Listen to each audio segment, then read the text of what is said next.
जय हिंद दोस्तों, नमस्कार। स्वागत है आपका बोर्ड से फोर्थ सीरीज में। पहली वीडियो है ये और आपको आश्चर्य हो रहा होगा, भैया आपके पास तो स्मार्ट बोर्ड है फिर भी आप वाइट बोर्ड पे क्यों पढ़ा रहे हो। इसके पीछे जो फिजिक्स के जानकार लोग होंगे या जो टीचर हैं, हार्डकोर टीचर्स हैं जो पढ़ाते हैं, उनको पता होगा मैं इस बोर्ड पर क्यों आया हूँ। मैं अभी ये नहीं कहूँगा कि स्मार्ट बोर्ड बेकार है, स्मार्ट बोर्ड बेकार नहीं है, मैंने भी लिया है।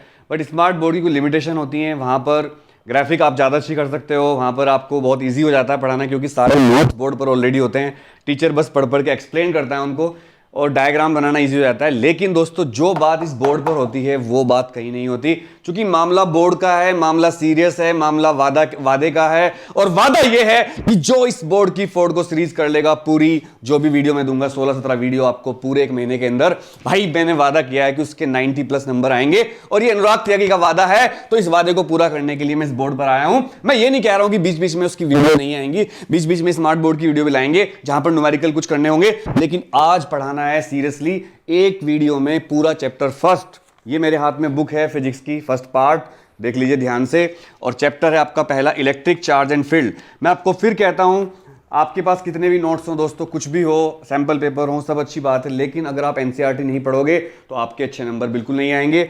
Electric charge and field chapter 1 आज खत्म करूंगा इस वीडियो में। पूरी वीडियो देखिएगा। एक बात पहले ही बता दूं, वीडियो शुरू करने से पहले, ऐसा काम करने में बहुत लोड पड़ता है दोस्तों, बहुत मेहनत लगती है। तो प्यार दीजिएगा चैनल को अपना और पूरी मेहनत से पढ़िएगा। और मेरे लिए असली फीस ये होगी, पूरा बैच फ्री है, कोई पैसे नहीं देने, ना मेरी कोई ऐप है, ना मैं आपसे पैसे ले रहा हूं। किसी को करना हो सपोर्ट कर सकते हैं सुपर चैट करके, चैनल की मेंबरशिप लेकर या पेटीएम करके, लेकिन वो जरूरी नहीं है। जरूरी है तो आपका पढ़ना। जो मैं आपको इस वीडियो में पढ़ाऊंगा, आप जब इस वीडियो को देख रहे हो तो प्लीज आप एक कॉपी लेकर बैठिएगा, एक पेन लेकर बैठिएगा दोस्तों, और जो मैं लिख रहा हूं उसको सारे को नोट करते रहना, उसको प्रैक्टिस करनी है। और जो जो इंपॉर्टेंट क्वेश्चन मैं आपको इस चैप्टर के बताऊंगा वो प्लीज़ आप कर लेना। उसके अलावा बहुत सारा एडिशनल मटेरियल मैं आपको दूंगा, बहुत सारा मतलब थोड़ा सा, जिससे आप अच्छे नंबर ले आओगे। इस टाइम पर ज़्यादा मटेरियल इकट्ठा मत करना, बहुत मेहनत से वीडियो बनाइए, बहुत रिसर्च करिए क्या इस साल आ सकता है पेपर में, कितने क्वेश्चन पूछे जा सकते हैं, कहाँ कहाँ से पेपर में आ सकता है, क्या ट्रेंड चल रहा है, नेशनल एजुकेशन पॉलिसी 2021 से क्या फर्क पड़ेगा। और मैंने कोई टीचर हायर नहीं किया, मैं खुद पढ़ा रहा हूं। मैं आपको इसलिए पढ़ा रहा हूं क्योंकि आपके फ्यूचर का मामला है, टाइम कम है, हमारा एग्जाम शुरू होने वाले 4 मई से। हालांकि फिजिक्स का पेपर जून में है, लेकिन अब ये चैप्टर मैं शुरू करने वाला हूं। एक एक चीज आपको बताऊंगा क्या पढ़नी है क्या नहीं पढ़नी है, इसलिए व्हाइट बोर्ड पे बना रहा हूं वीडियो, ताकि थोड़ा कनेक्शन रहे। यहां पर देख लीजिए, electric charge and field chapter है। इंट्रोडक्शन पढ़ने की जरूरत नहीं है। इलेक्ट्रिक चार्ज क्या होता है ये कुछ पढ़ने की जरूरत नहीं है, मैं आपको बता देता हूं इलेक्ट्रिक चार्ज क्या होता है। वन पॉइंट यहां पर क्लियर करके चलेंगे। इलेक्ट्रिक चार्ज वैसे पूछेंगे नहीं, बट फिर भी आपको पता होना चाहिए इलेक्ट्रिक चार्ज क्या होता है। एक्चुअल में इलेक्ट्रिक चार्ज को हम क्यू से डिनोट करते हैं, और अगर ये पूछा जाए आपसे एग्जाम में व्हाट इज इलेक्ट्रिक चार्ज, तो आप लिखोगे द एक्सिस और lack of electrons on anything. जैसे मान लो सोडियम है, सोडियम का एटॉमिक नंबर कितना होता है 11, तो इसका अगर कॉन्फ़िगरेशन करते हैं 281। एक वीडियो में पूरा चैप्टर करना है तो आपको बहुत प्रिसाइज वीडियो मिलेगी। इसको पढ़ के आपका पूरा चैप्टर इजीली तैयार हो जाएगा। आपने अगर पूरे साल कुछ भी नहीं पढ़ा तब भी वीडियो देखने के बाद आपको मजा आने वाला है। तो अगर सोडियम ने, और ये क्लोरीन है, देखो क्लोरीन का होता है 17 2 8 7, किसी का ऑक्टेट पुरानी है, केमिस्ट्री में आपने पढ़ा होगा। इसने एक इलेक्ट्रॉन इसको दे दिया अपना, तो कितना बचा 2 8, और यहाँ पर इसने एक दिया तो इस पर एक प्लस चार्ज आ गया, इसने एक लिया तो इस पर एक निगेटिव चार्ज आ जाएगा। ठीक है, ये चार्ज कैरी हुआ। अभी कोई चार्ज नहीं था, अब ये बन गया Na+। ये Na था और ये Na+ बना, ये Cl था, अब ये बना Cl-।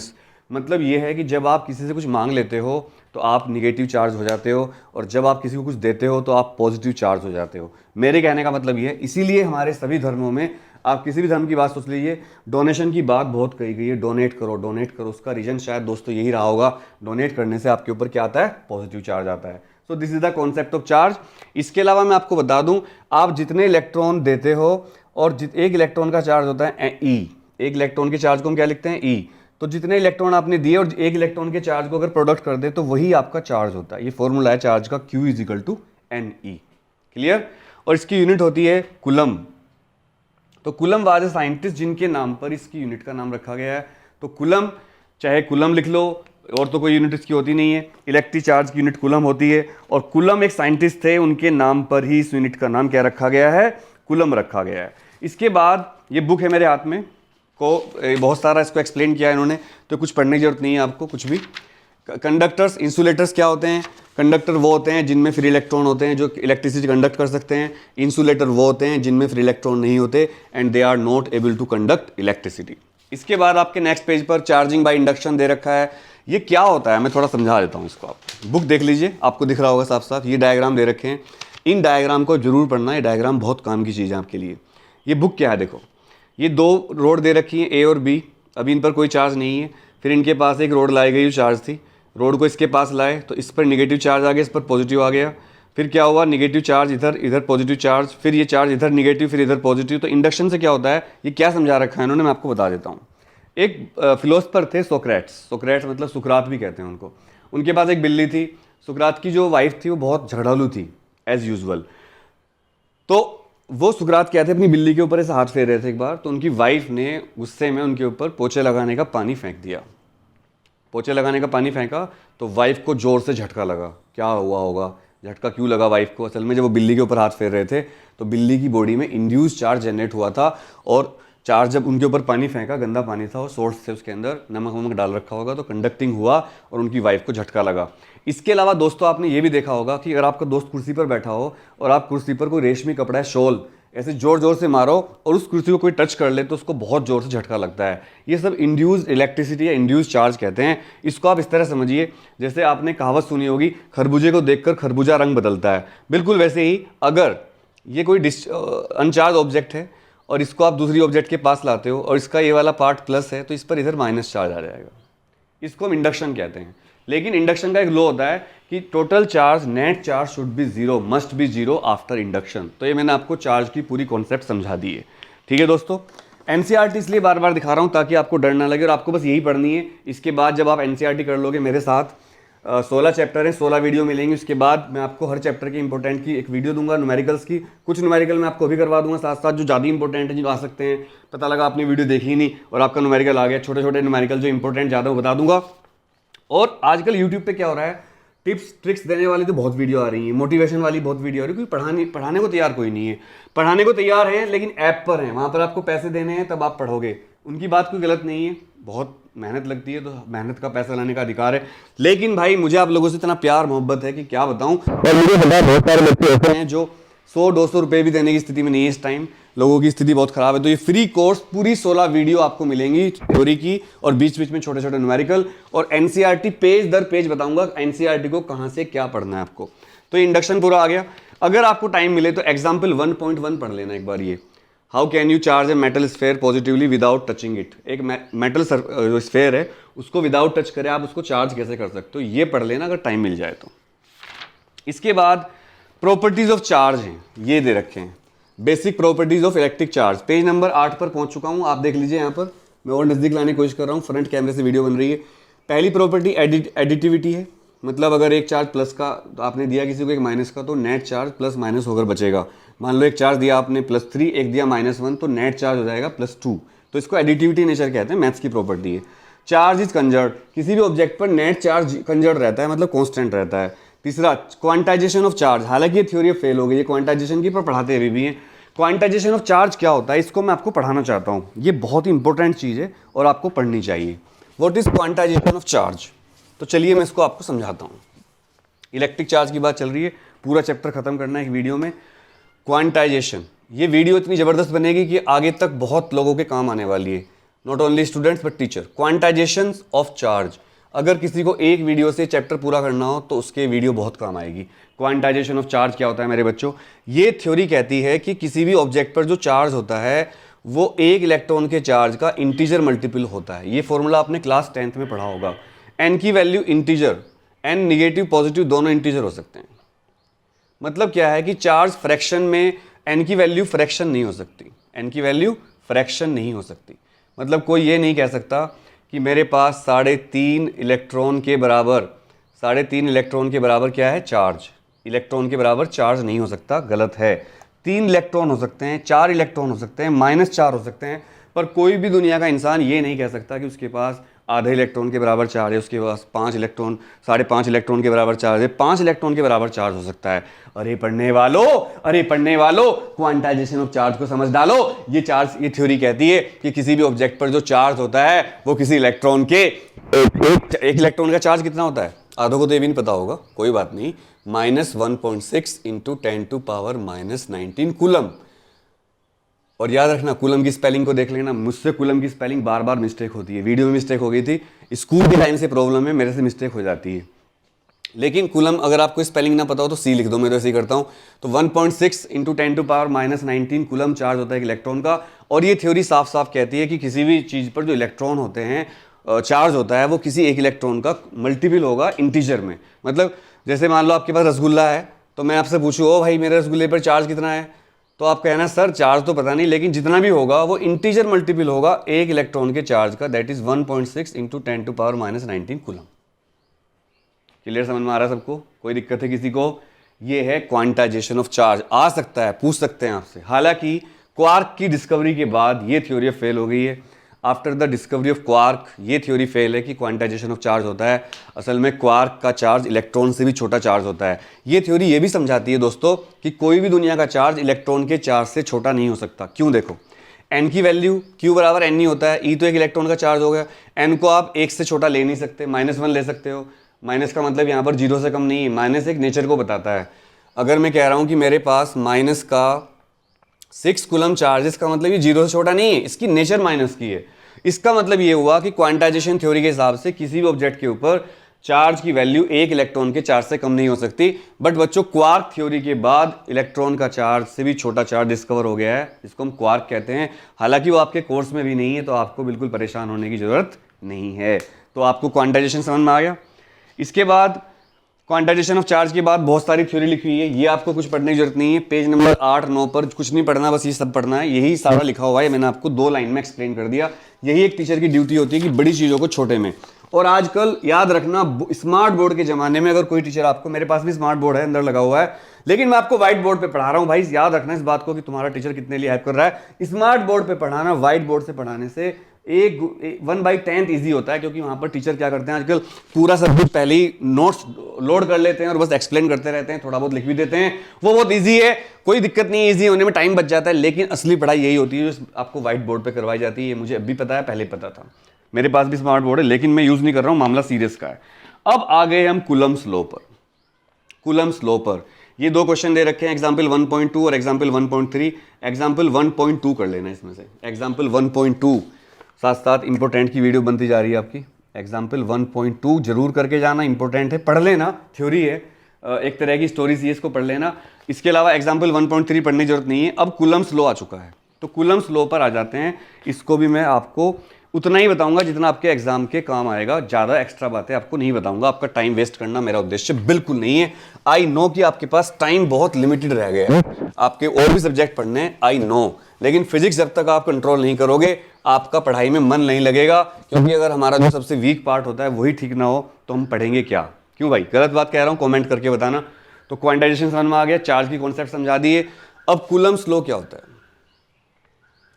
Coulomb's law, coulomb scientist थे, हिंदी में कहते हैं इसको कुलाम का नियम। कुलाम, हिंदी देखिए, कुलाम का नियम। ठीक है, मेरी पढ़ाई यूपी बोर्ड से हुई हिंदी में, उसके बाद सीबीएसई में पढ़ाना आसान काम नहीं था। बट नाना जी, मेरे स्वर्गीय नाना जी विद्यानंद त्यागी जी, वो एक टीचर थे, उन्होंने मुझे इंग्लिश सिखाई जितनी मुझे आती है। मैथ्स तो उन्होंने मेरा बहुत पक्का कर दिया, फिजिक्स उनकी वजह से मुझे इंटरेस्ट आया साइंस में, तो उनकी वजह से आज मैं इस लायक हुआ कि मैं आपको पढ़ा सकता हूँ। सीबीएसई जो पढ़े टीचर होता है, आईसीएसई, उनको आसान होता है, हमारे लिए मुश्किल होता है। तो कूलम्स लॉ क्या होता है, इसको शॉर्ट में एक्सप्लेन करते हैं। सबसे पहले ध्यान रखिएगा, only for point charges, only for point charges. ये लॉ केवल पॉइंट चार्जेस के लिए ही है। ये इसकी कंडीशन है, वीकनेस है, लिमिटेशन है।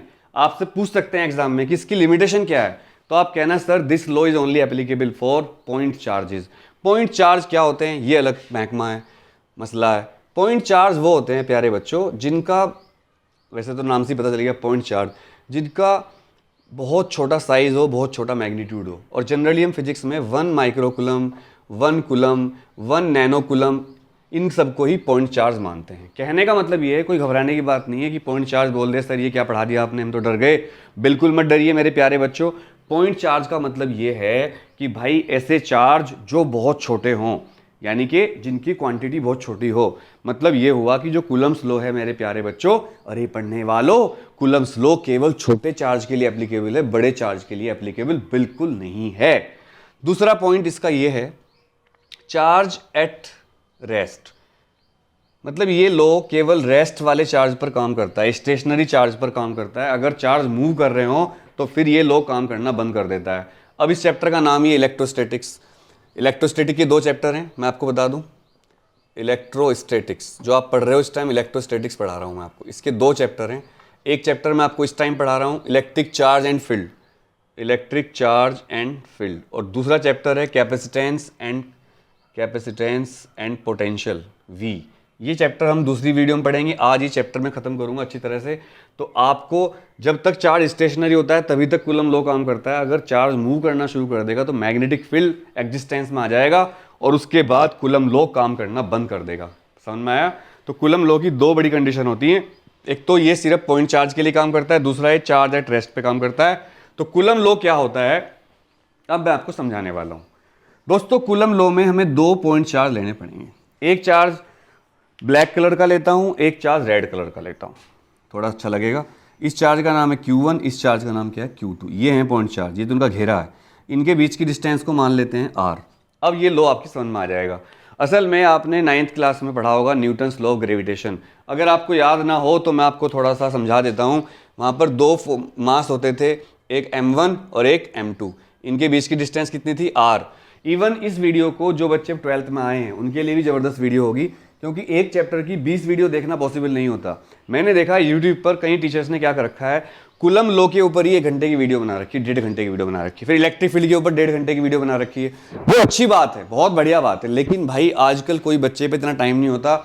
जो बच्चा यूट्यूब पर पढ़ता है, जो यूट्यूब की हेल्प से पढ़ता है, उसको टाइम कम होता है। तो हम एक टॉपिक को अलग से इतना बड़ा क्यों करें कि बच्चे का टाइम वेस्ट हो। हालांकि जब मैं चैप्टर वाइज वीडियो बनाऊंगा तो हो सकता है मैं आपको बड़ी बड़ी थोड़ी वीडियो बनाऊं टॉपिक वाइज। वो आप मुझे कमेंट करके बताना कि 1 शॉट वीडियो ज़्यादा अच्छी लगती है आपको या फिर एक टॉपिक के ऊपर 1 घंटे की वीडियो। दोनों के अपने पॉजिटिव पॉइंट्स भी हैं, निगेटिव भी हैं। जैसे कूलम लॉ में पढ़ाऊंगा तो इसके बहुत सारे न्यूमेरिकल अगर मैं करवा दूं आपको तो वीडियो बड़ी हो जाएगी। लेकिन अभी हमारा क्रैश कोर्स चल रहा है। क्रैश कोर्स का मतलब होता है एक बड़े टॉपिक को छोटी फॉर्म में इंपॉर्टेंट चीजें बताकर चलना। ये लॉ क्या कहता है कि जब 2 चार्ज होते हैं तो उनके बीच में या तो अट्रैक्शन फोर्स होंगे या फिर रिपल्सिव फोर्स होंगे। जबकि न्यूटन्स लॉ ऑफ ग्रेविटेशन में हमेशा फोर्स अट्रैक्टिव होता है और वो फोर्स डिपेंड करता है दोनों मास की प्रोडक्ट पर और भाई उनके बीच की डिस्टेंस के स्क्वायर के इन्वर्सली प्रोपोर्शनल। और जब हम फिजिक्स में कोई भी प्रोपोर्शनलिटी का साइन होता है उसको हटाते हैं। अरे पढ़ने वालों, जब आपको प्रोपोर्शनलिटी का साइन हटाना पड़ेगा तो आपको एक कांस्टेंट देने पड़ेगा। जैसे हर चीज की कीमत होती है, यहाँ पर कांस्टेंट लाना पड़ता है खरीद कर मार्केट से, कि वो कहता है भाई तुम प्रोपोर्शनलिटी हटा रहे हो क्या? हाँ भाई हटा रहा हूँ। भाई प्रोपोर्शनलिटी हटा रहे हो तो भाई ये कांस्टेंट देना पड़ेगा, अब उनको कांस्टेंट के बिना हम अपना प्रोपोर्शनलिटी नहीं हटाएंगे। हम कहेंगे ठीक है भाई कांस्टेंट ले ले। ऐसा वैसा कांस्टेंट नहीं लूंगा बिडू, कांस्टेंट चाहिए, यूनिवर्सल ग्रेविटेशनल कांस्टेंट। और ये पढ़ने वालों, बहुत से बच्चे तो इसको ग्रेविटी कहते हैं जी। ग्रेविटी नहीं होती, यूनिवर्सल ग्रेविटेशनल कांस्टेंट होता है और इसकी वैल्यू होती है जी m1 m2 upon r square. इसकी न्यूमेरिकल वैल्यू कितनी होती है कमेंट करके बताइएगा। मैं लिख नहीं रहा हूं, मैं चाहता हूं आप मुझे लिखो, आपकी प्रैक्टिस होगी। और इसकी यूनिट होती है न्यूटन। तो आपको क्या करना है, जी की वैल्यू और इसकी यूनिट कमेंट करके बतानी है। इसी के सिमिलर ये लॉ है। मैं ये नहीं कहूंगा कि कूलम ने कॉपी कर लिया, क्योंकि न्यूटन लॉ पुराना है, कूलम लॉ बाद का है, बट कॉपी लगता है थोड़ा सा।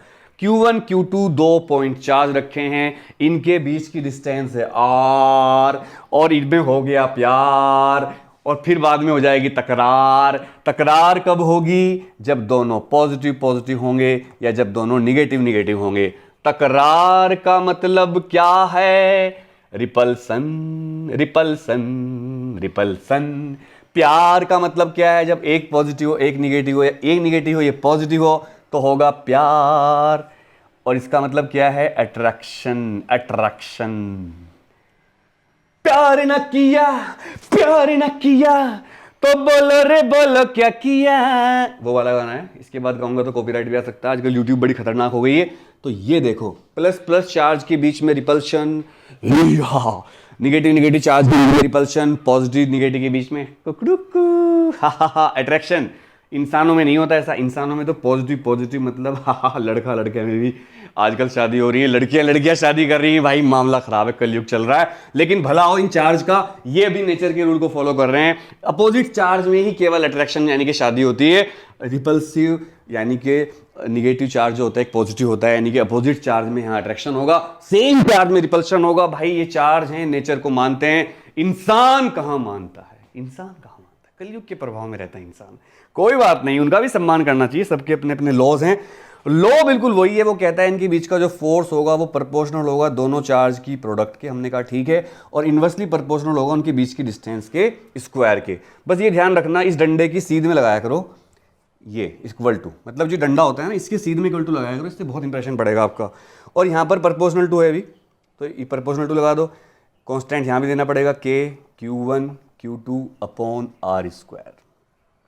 अब ये k क्या चीज़ है, k होता है 1 अपॉन, वैक्यूम के लिए कर रहा हूँ, 1/4 पाई एप्सिलॉन नॉट, ये स्मॉल k, और इसकी वैल्यू यहाँ रखेंगे। वैक्यूम के लिए होगा तो एप्सिलॉन नॉट नहीं आएगा, एप्सिलॉन नॉट आएगा, k नहीं आएगा। अगर जनरल लिख रहे हो तो एप्सिलॉन हट जाएगा, नॉट हट जाएगा, एप्सिलॉन k आएगा।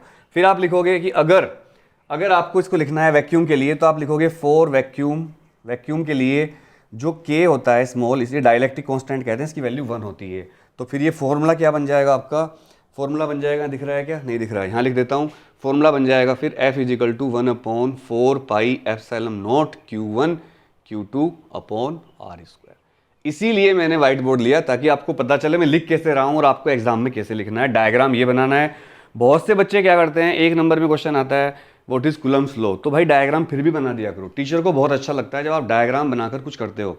टॉपर्स की कॉपी कैसे लिखते हैं टॉपर्स, चूंकि मुझे 8 साल से बोर्ड की कॉपी चेक करने का एक्सपीरियंस है, पिछले कई सालों से मैं बोर्ड एग्जामिनर हूँ, प्रैक्टिकल लेने जाता हूँ, बोर्ड की कॉपी चेक करने जाता हूँ, तो मैं आपको ये बात बता सकता हूँ कि एग्जामिनर क्या चाहता है, उसके दिमाग में क्या चल रहा है। उसके दिमाग में चल रहा है ये कि तुम डायग्राम बनाओ, तुम यूनिट लिखो, तुम डायमेंशन लिखो, भले 1 नंबर का हो तुम लिखो भाई, टीचर को एक्स्ट्रा दो, उसको एक्स्ट्रा दो, लेकिन उससे ज़्यादा नहीं।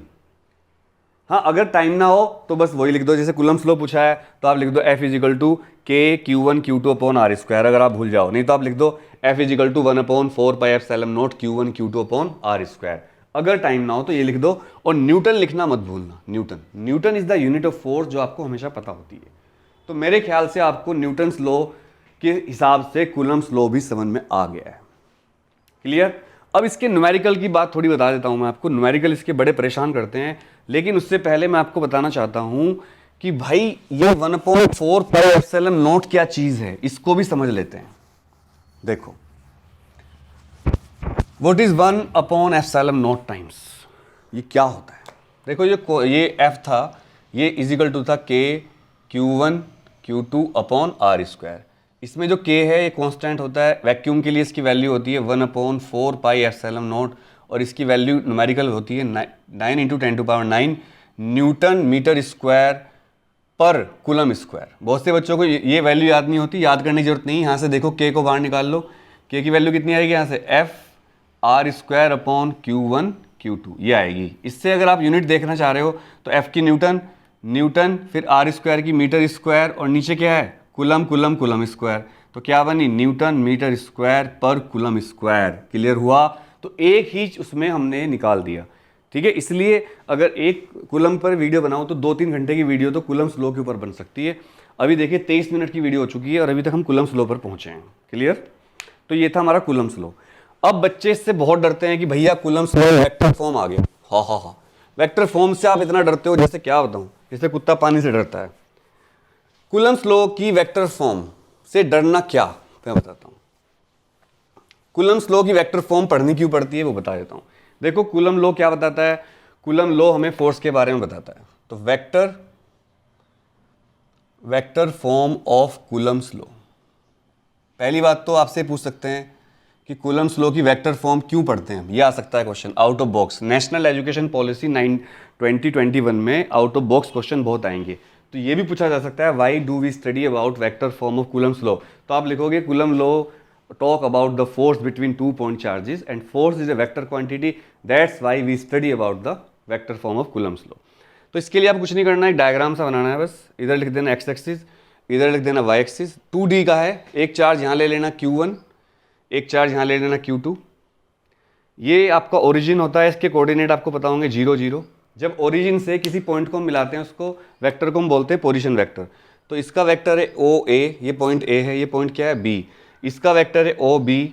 इस डिस्टेंस को आप R1 मान लो, इस वेक्टर को R2. डिस्टेंस नहीं है, वेक्टर है. और इसको आप करोगे तो ये R12 हो गया, मान लो ये R12 हो गया. बस काम खत्म, पैसा हजम. आपको कुछ नहीं करना, आपको लिखना है F vector 1/4 pi epsilon naught Q1 Q2 के ऊपर वेक्टर भूल के मत लगा देना. R12 ऐसे, और इसका स्क्वायर और R12 कैप ऐसे कर देना. This is known as vector form of Coulomb's law. और इससे बच्चे इतने डरते हैं, मुझे पता नहीं क्या चक्कर है इसका. बच्चे इतना क्यों डरते हैं, क्या उन्हें हो जाता है, ये भगवान जानता है. इसके ऊपर आप कैप जरूर लगाना R12 के ऊपर, क्योंकि ये इसकी वेक्टर फॉर्म है. यहाँ पर आप ये मोड मत लगाना है, लगाना मतलब NCERT में मोड नहीं है, लगा सकते हो. और इसका मतलब क्या होता है, जैसे अगर मैं लिखता हूँ F12 तो इसका मतलब होता है force on Q1 due to Q2. इसमें बहुत कन्फ्यूजन होता है और बहुत सारी YouTube वीडियो में इसमें गलत पढ़ा रखा है टीचर ने कि ये मतलब होता है, ये मतलब होता है. ऐसा नहीं है. और F21 का मतलब क्या होगा, force on Q2 due to Q1. असल में हुआ क्या कि पिछले 1 साल से मैं न्यूज़ की इतनी वीडियो आपको देता हूँ आपकी हेल्प करने के लिए, क्योंकि लॉकडाउन लग गया. जैसे ही मैं मतलब यूट्यूब पे मैंने काम शुरू किया तो लॉकडाउन लग गया. सच बताऊँ तो लॉकडाउन लगा तो मैंने यूट्यूब पे काम किया. चैनल तो ये 2009 से मैंने बना दिया था जब मैं स्कूल में था, लेकिन मैंने कभी यूट्यूब पर काम ही नहीं किया. मैं तो ऑफलाइन कोचिंग में लगा रहा. 7-8 साल हो गए, पता नहीं हज़ारों बच्चे IIT मेडिकल में भेज दिए, बोर्ड में टॉपर बना दिए. बस मती मारी गई, यूट्यूब पे वीडियो नहीं बनाई. और जिन्होंने 2017-16 में यूट्यूब पर वीडियो बना दी वो भाई, और मेहनत करी, मेहनत तो करनी पड़ेगी. पर उस टाइम मेहनत करना भी ईजी था, कंपटीशन नहीं थी, लोग नहीं थे यूट्यूब पर, कंटेंट नहीं था. जियो आया, लोगों के पास नेटवर्क आया, डेटा आया, और लोग जिन्होंने मेहनत करी वो फेमस हो गए. हम सोए तो नहीं रहे, हम ऑफलाइन में पढ़ा रहे थे, पैसे तो हमने भी कमाए, काम भी किया, सिलेक्शन निकाले, लेकिन यूट्यूब पर नहीं आए हम. अगर हम अपनी क्लास की रिकॉर्डिंग कर करके डालते रहते तो आज समझ लो तुम्हारे भाई के 1 करोड़ सब्सक्राइबर होते. ट्रस्ट मी, सबसे बड़ा मुझे रिग्रेट लाइफ का यही है. तो बस ये है, कूलम्स लॉ का कोई न्यूमेरिकल नहीं आता वेक्टर फॉर्म में, लेकिन इसको पढ़ना होता है. ये कुछ नहीं है, डायग्राम बना देना, डायग्राम आपके सामने है. कूलम्स लॉ वेक्टर फॉर्म आपका क्लियर हो गया है. अब मैं आपको बता रहा हूँ सुपरपोजिशन प्रिंसिपल क्या होता है. एक एक टॉपिक आपका क्लियर करते जाऊंगा. कूलम्स लॉ की कहानी खत्म होने के बाद हम इलेक्ट्रिक फील्ड पे पहुंचेंगे. एक चैप्टर को एक वीडियो में खत्म करना है. कूलम्स लॉ, अच्छा हाँ, मतलब कूलम्स लॉ कह सकते हो, या फोर्स बिटवीन मल्टीपल चार्जेस, ये टॉपिक है. अभी हम कहाँ तक पहुँच चुके हैं, NCERT देख लो. ये मैंने आपको वेक्टर फॉर्म पढ़ा दी. 11वें कूलम्स लॉ यहाँ शुरू हुआ, 10वें पेज से यहाँ तक एक्सप्लेनेशन चला इसका. फिर वेक्टर फॉर्म आ गई. फिर ये एग्जाम्पल 1.4 है, इसको मत करना, इतना अच्छा क्वेश्चन नहीं है. एग्जाम्पल 1.5 भी मत करना, बेकार है. फोर्स बिटवीन मल्टीपल चार्जेस, इसी को सुपरपोजिशन प्रिंसिपल कहते हैं. देख लो ध्यान से, ये है पेज नंबर है 15, force between multiple charges. Please जितने बच्चे बोर्ड वाले हैं इस साल ये वीडियो जरूर देखना, अगर आपको आता भी है फिजिक्स तब भी आप देखना. Force between multiple charges, page number 15. Force between multiple charges, ये टॉपिक NCERT पेज नंबर 15 पे पहुंच चुका हूं मैं. NCERT page 15. जो टीचर ये सोचते होंगे यूट्यूबर की सर अगर यूट्यूब पे काम करना है तो स्मार्ट बोर्ड होना जरूरी है, अनुराग सर के पास भी है, सब टीचरों के पास है बड़े बड़े, ऐसा कुछ नहीं है. मेरे पास स्मार्ट बोर्ड है, फिर भी मैं इस पर पढ़ा रहा हूँ, क्योंकि इस पर जो पढ़ाने का मज़ा आता है, फिर बता रहा हूँ, वो कहीं नहीं आता. तो जो भी टीचर मेरी वीडियो देख रहे हो रेस्पेक्टेड, वो ध्यान रखिए, अगर आपको कुछ काम करना है तो पैसे की कमी सामने नहीं आती है, बात आती है कि आप करना चाहते हो नहीं करना चाहते हो. आलस मेरे अंदर भी है, मैं भी आलस करता हूँ. पहले मैंने सोचा एक पूरा नोट्स बनाऊँ, PDF बनाऊँ, फिर उसको वहाँ अपलोड करूँ, फिर पढ़ाऊँ, लेकिन उस PDF बनाने में 3-4 दिन लग जाते. और आज प्रॉमिस किया था कि वीडियो डालनी है, तो मैं तो खड़ा हो गया बोर्ड पर, पुराने तरीके से, देसी तरीके से खड़ा हो गया. मज़ा आ रहा है पढ़ाने में, क्योंकि मैं करना चाहता हूँ. और ये वीडियो पक्की है, जो वीडियो देख लेगा भाई बोर्ड में फोड़ेगा वो, क्योंकि सीरीज का नाम ही क्या है, बोर्ड को फोड़. फोर्स बिटवीन मल्टीपल चार्जेस को सुपरपोजिशन प्रिंसिपल भी कहते हैं. लेकिन ध्यान रखना, सुपरपोजिशन प्रिंसिपल हर जगह होता है. सुपरपोजिशन प्रिंसिपल में PLE आता है. मेरे थप्पड़ लगा था इसके ऊपर 9th क्लास में, PAL लिख देता था. और प्रिंसिपल को एप्लीकेशन लिखनी थी तो PELE लिख देता था। तो एक बार हमारे राजेंद्र सर ने चाटा मारा, राजेंद्र शर्मा जी इंग्लिश पढ़ाते थे देवबंद में, तो उसके बाद बुद्धि ठीक हो गई और समझ में आ गया। तो भाई देखो ये बहुत आसान है, सुपर पोजिशन प्रिंसिपल साउंड में भी होता है, मतलब जहाँ पर भी आप बहुत सारी चीज़ों के बीच में कुछ निकालना चाहते हो वहाँ सुपर पोजिशन प्रिंसिपल काम करने लगता है।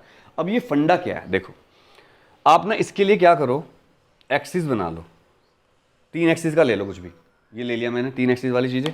शाम के 6 बज गए हैं और थोड़ा थोड़ा रोशनी कम होने लगी है। मैं ये वीडियो डे लाइट में बना रहा हूँ, हमारे ऊपर लाइट आ रही है यहाँ पर, ये डे लाइट है, कोई लाइट जली हुई नहीं है, एक ट्यूब लाइट जल रही शायद, तो ये पूरी डे लाइट में बन रही। जैसे जैसे अंधेरा बढ़ेगा यहाँ अंधेरा बढ़ेगा, तो एक्स एक्सिस ये हो गया, वाई एक्सिस ये हो गया और जेड एक्सिस ये हो गया। बहुत सारे चार्ज बना लो, 1 2 3, बिना सोचे समझे 4, और ये nवा चार्ज है, ये क्या है nवा चार्ज, तो मैं इनके नाम रखूँगा। अब ये चार्ज मान लो Q1, ये चार्ज क्या है Q2, ये चार्ज Q3, ये चार्ज Q4, इसको रहने दो चलो Q4 या Qn ले लो, और एक चार्ज यहाँ रखा है ओरिजिन पर Q0। अब ये लो क्या करता है, अगर आपको ये निकालना हो कि Q0 चार्ज पर नेट फोर्स कितना लगा हुआ है, तो आपको क्या करना पड़ेगा, Q1 के और Q0 के बीच का फोर्स निकालना पड़ेगा, Q2 के और Q0 के, Q3 के और Q0 के, Qn के Q0 के, और इन सारे फोर्स को अगर आप जोड़ दोगे तो जो नेट फोर्स आएगा वो होगा net working force acting on the Q0, and this principle is known as क्या, इस प्रिंसिपल को हम कहते हैं सुपरपोजिशन प्रिंसिपल।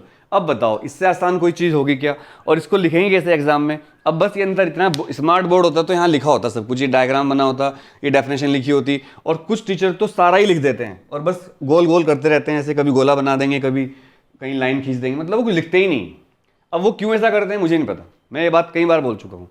तो भाई थोड़ा लिखो, बच्चे को डायग्राम बनाकर दिखाओ। स्मार्ट बोर्ड मैंने क्यों नहीं लिया, क्योंकि मैं आपको आज डायग्राम बनाकर दिखाना चाहता हूं कि बोर्ड में आप डायग्राम कैसे बनाओगे। जब बच्चे के सामने पहले से ही डायग्राम बना हुआ है, एनिमेशन बना हुआ है, बहुत सारे लोग कहते हैं एनिमेशन से पढ़ाऊंगा, नहीं हो सकता यार, एनिमेशन से चीज़ें अट्रैक्टिव लगती हैं, वो बच्चों के लिए ठीक है, छोटे बच्चों के लिए, लेकिन जब बोर्ड जैसी चीज़ हो, IIT JEE आप पढ़ा रहे हो, तो वो डायग्राम जब आप हाथ से बनाते हो तभी काम करेगा। ये एक फुल प्रूफ चीज़ है यार। बड़े बड़े प्रोफेसर MIT जैसी university, Massachusetts institute of technology, वहाँ पर सारे प्रोफेसर बोर्ड पर चौक से लिख के पढ़ाते हैं आज तक भी, उनके पास तो हमसे बहुत एडवांस टेक्नोलॉजी है। और ये स्मार्ट बोर्ड तो पुरानी टेक्नोलॉजी है, 80s की टेक्नोलॉजी हमारे देश में अब आ रही है, बस अब LED बोर्ड आए। तो बस मैं लिख रहा हूँ यहाँ पर FO1, FO1 का मतलब है वेक्टर लगा दो, Q0 पर फर्स्ट चार्ज की वजह से लगने वाला फोर्स, तो मैं इस वेक्टर को बोलूँगा, इस वेक्टर को बोलूँगा मैं R01, ये वेक्टर हैं, या इनको नॉर्मल फॉर्म में ले लो, वेक्टर मत लो, चलो टेंशन मत लो, कुछ भी डर जाते हो आप। 1/4πε0, सारा सिस्टम एयर में रखा हुआ है, वैक्यूम या एयर फिजिक्स में एक ही बात है, हालांकि दोनों इंग्लिश के अपोजिट वर्ड्स हैं, पर फिजिक्स इनको एक मानती है, इनकी वैल्यू सारी सेम होती है। तो 1/4πε0 Q0 Q1/R01, O1 का मतलब 01 स्क्वायर, इक्वेशन नंबर फर्स्ट। ऐसे ही आप लिखोगे FO2, मतलब Q0 पर लगने वाला चार्ज Q2 की फोर्स Q2 की वजह से, इसकी वजह से, तो कितना होगा बताओ, बोलो बोलो सारे बच्चे मेरे साथ साथ, F1/4πε0 Q0 Q2/R02 का स्क्वायर, इक्वेशन नंबर 2। Q3 भी लिखने की जरूरत नहीं है, डैश डैश कर दो और लिख दो FON, मतलब O चार्ज पर nवे चार्ज की वजह से लगने वाले फोर्स। यहाँ पर बीच में बहुत सारे चार्ज लगे हुए हैं, हमें नहीं पता कितने, n चार्ज ले लिया हमने, तो क्या होगा 1/4πε0 QOQN/RON का स्क्वायर, ये इक्वेशन नंबर n।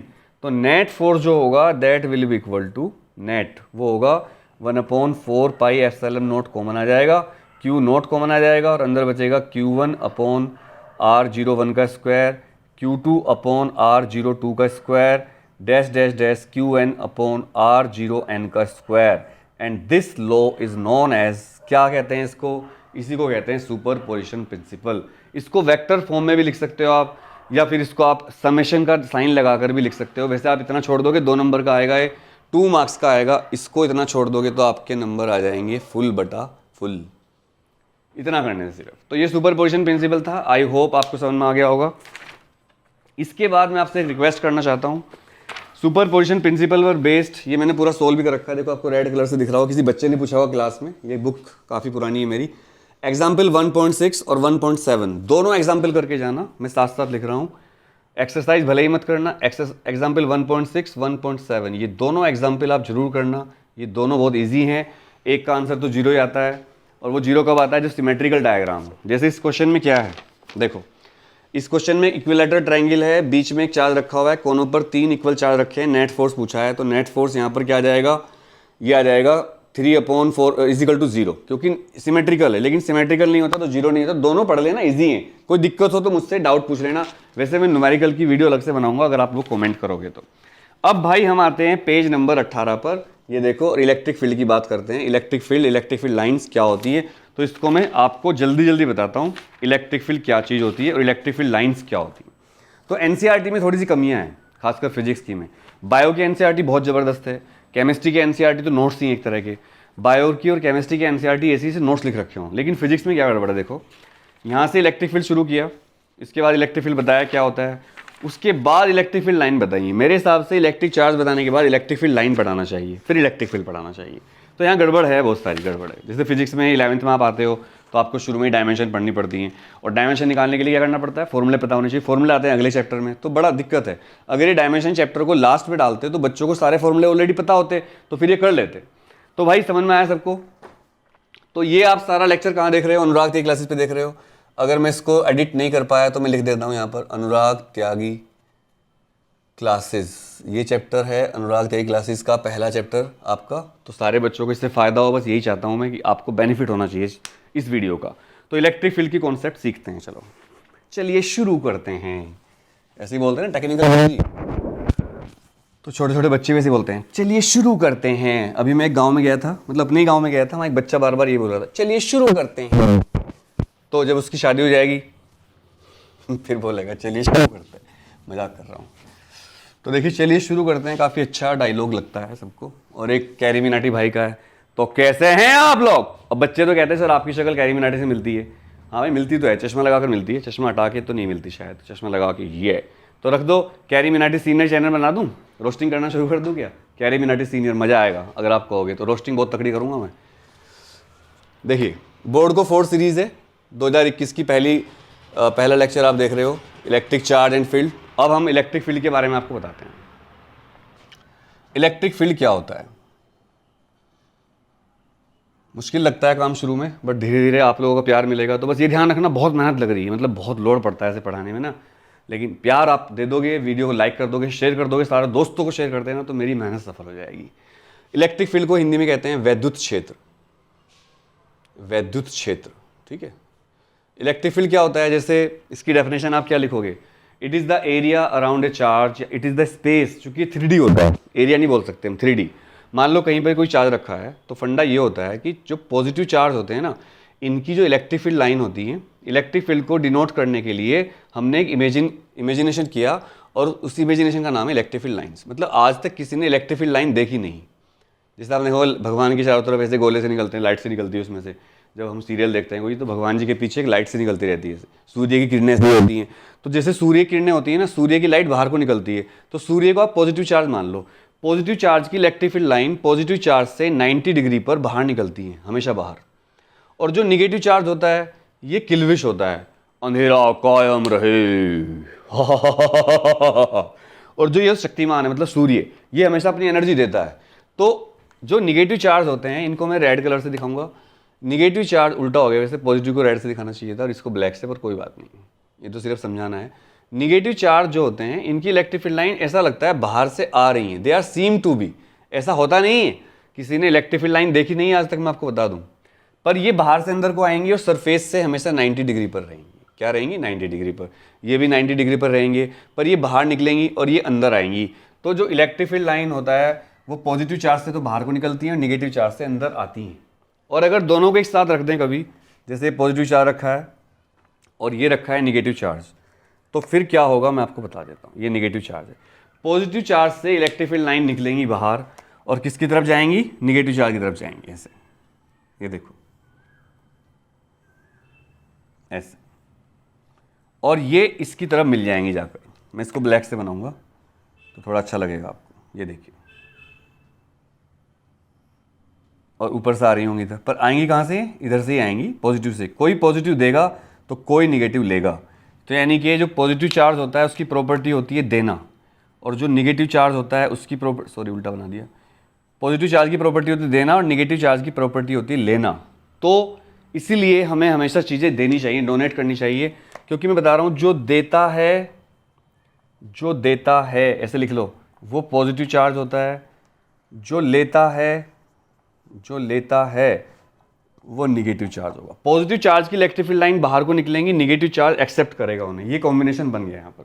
ये इलेक्ट्रिक फील्ड लाइन्स हैं, या दोबारा एक बार बता देता हूँ, पॉजिटिव चार्ज की इलेक्ट्रिक फील्ड लाइन बाहर को निकलती है और निगेटिव चार्ज की इलेक्ट्रिक फील्ड लाइन बाहर से अंदर को आती है, और अगर एक साथ रख दे तो इस तरह की शक्ल दिखती है। और इलेक्ट्रिक फील्ड लाइन ज़्यादातर निगेटिव से पॉजिटिव तार की तरफ चलती है डायपोल में। डायपोल की कॉन्सेप्ट अभी पढ़ेंगे, लेकिन आपको अभी मैंने ये नहीं बताया इलेक्ट्रिक फील्ड क्या होता है, तो इसको मिटा देता हूँ। इसका आप स्क्रीनशॉट या नोट कर सकते हैं।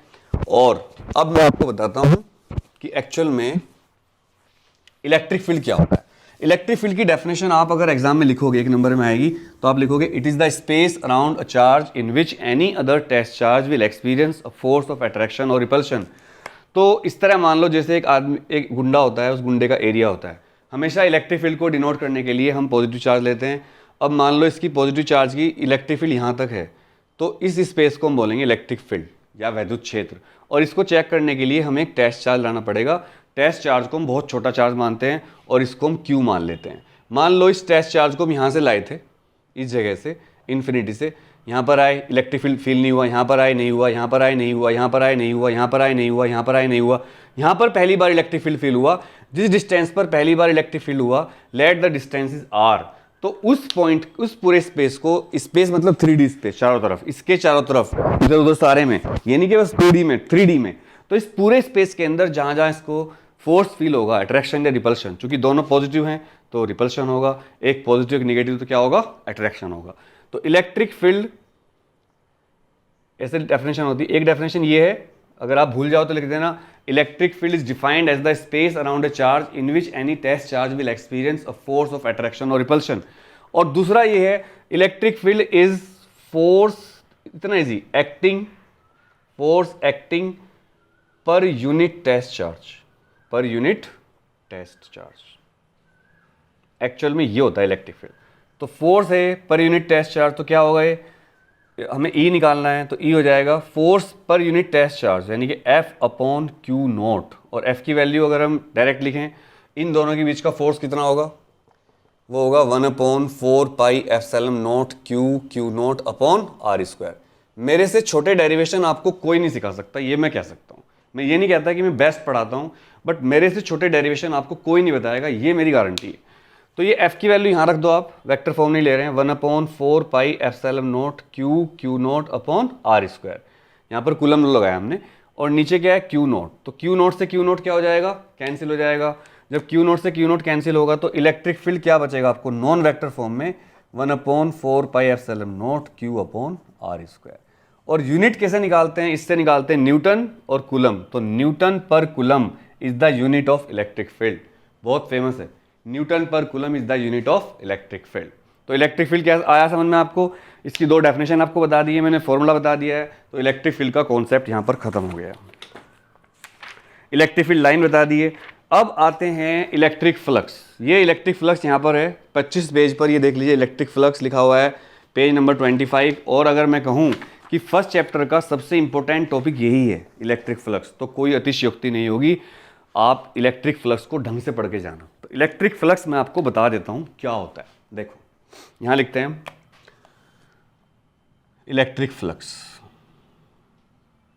एक तरह से देख लो कि मान लो एक टॉर्च से रोशनी निकल रही है, आपने एक टॉर्च जलाई, बहुत सारे लोग खड़े हुए हैं, आपने टॉर्च मारी, तो जितने लोगों के अंदर से टॉर्च की रोशनी की लाइट परपेंडिकुलर घुस के बाहर निकाल जाएगी, उस क्लोज सरफेस को, उस क्लोज एरिया को इलेक्ट्रिक फ्लक्स कहते हैं। समझ गए आप, इलेक्ट्रिक फ्लक्स। लेकिन इसकी डेफिनेशन बहुत अलग होती है, इसकी डेफिनेशन आप जरूर याद कर लेना, एग्जाम में बहुत आती है definition. Electric flux is defined as the number of electric field lines passing through a close surface area perpendicularly. दोबारा सुन लीजिए, electric flux is defined as the number of electric field lines passing through a close surface area perpendicularly. और इसकी जो formula होता है वो होता है E.A, ये होता है, और इसका सिंबल होता है फाई, इसको फाई कहते हैं।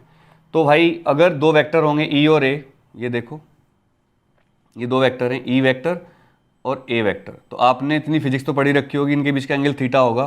तो E.A क्या होता है, E.A होता है A cos थीटा। तो बस फ्लक्स का फॉर्मूला बन गया ई ए कोस थीटा। लेकिन डेफिनेशन बहुत अलग है।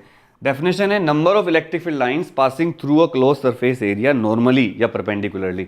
अगर आपने डेफिनेशन में नॉर्मली या परपेंडिकुलर वर्ड छोड़ दिया तो मान लो, यकीन करना मेरी बात का, अगर आपने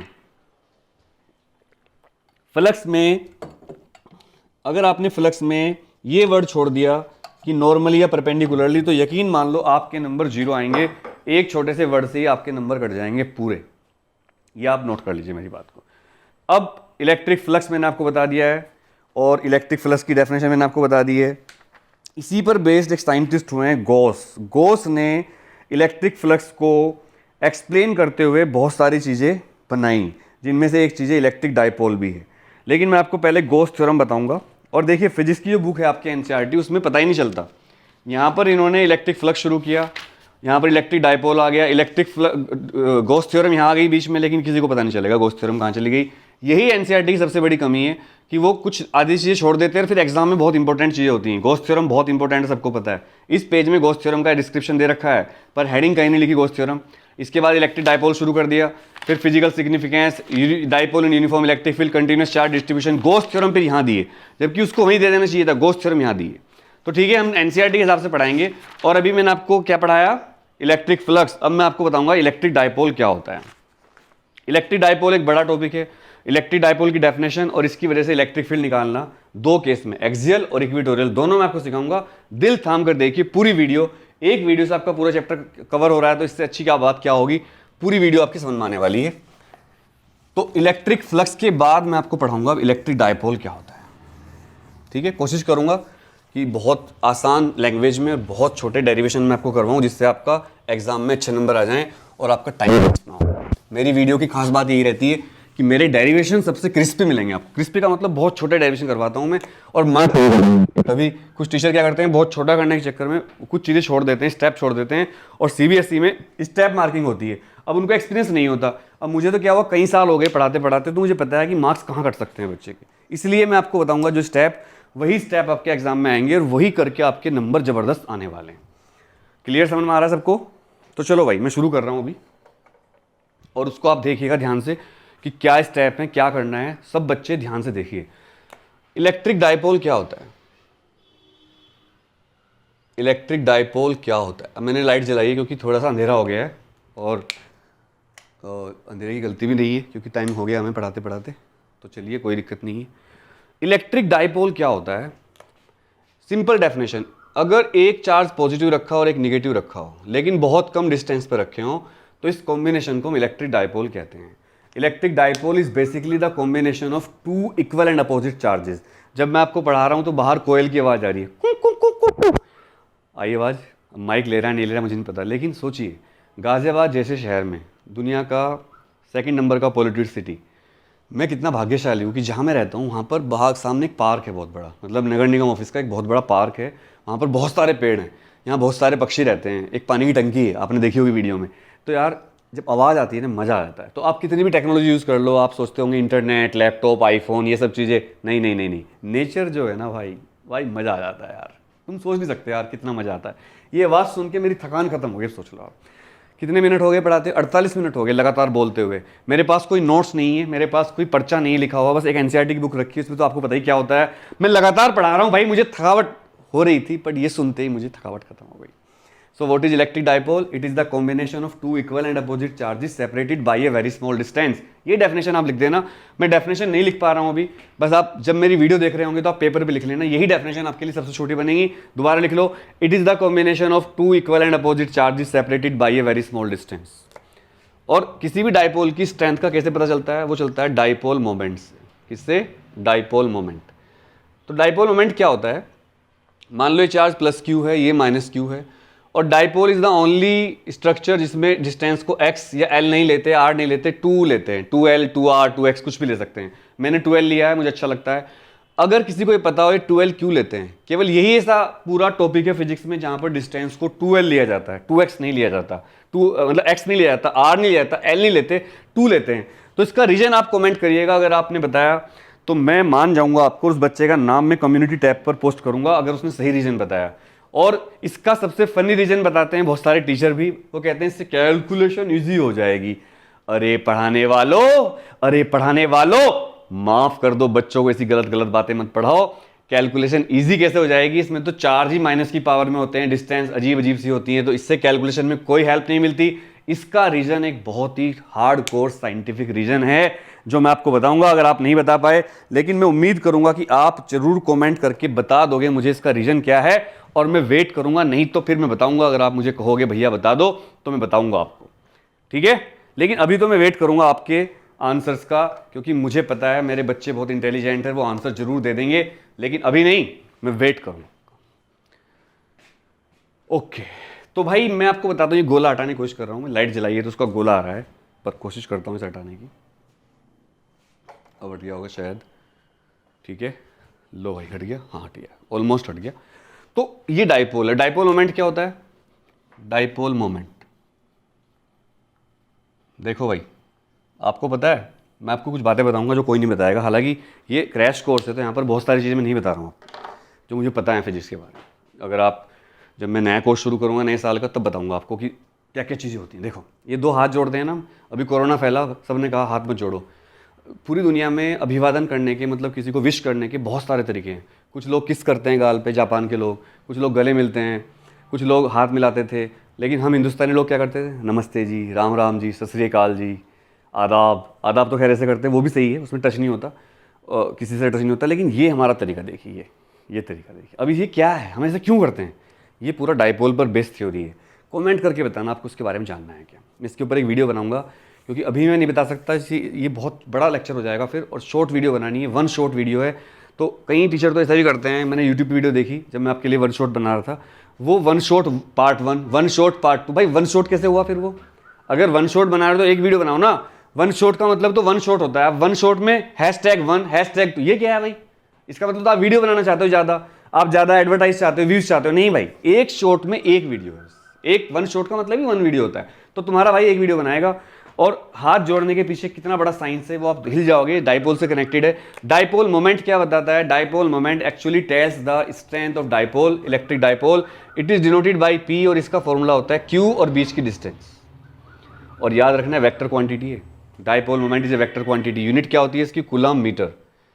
अब एक बच्चा था, मैं कॉपी चेक कर रहा था, उसने लिख रखा था बोर्ड में इसकी unit coulomb into 2 metre 2 metre इसलिए मैंने सोचा 2 है तो 2 भी लिखूंगा। ऐसे से बच्चे हैं भाई, भोले बच्चे हैं। बोर्ड का मामला था, मैंने मार्क्स नहीं काटे बच्चों, मैंने उसको पूरे नंबर दिए। उसने 2 मीटर लिख रखा था, मैं समझ गया वो प्योर बच्चा है। उसने देखा 2L, L की यूनिट मीटर होती है, 2 की उसने 2 लिख दिया एज इट इज।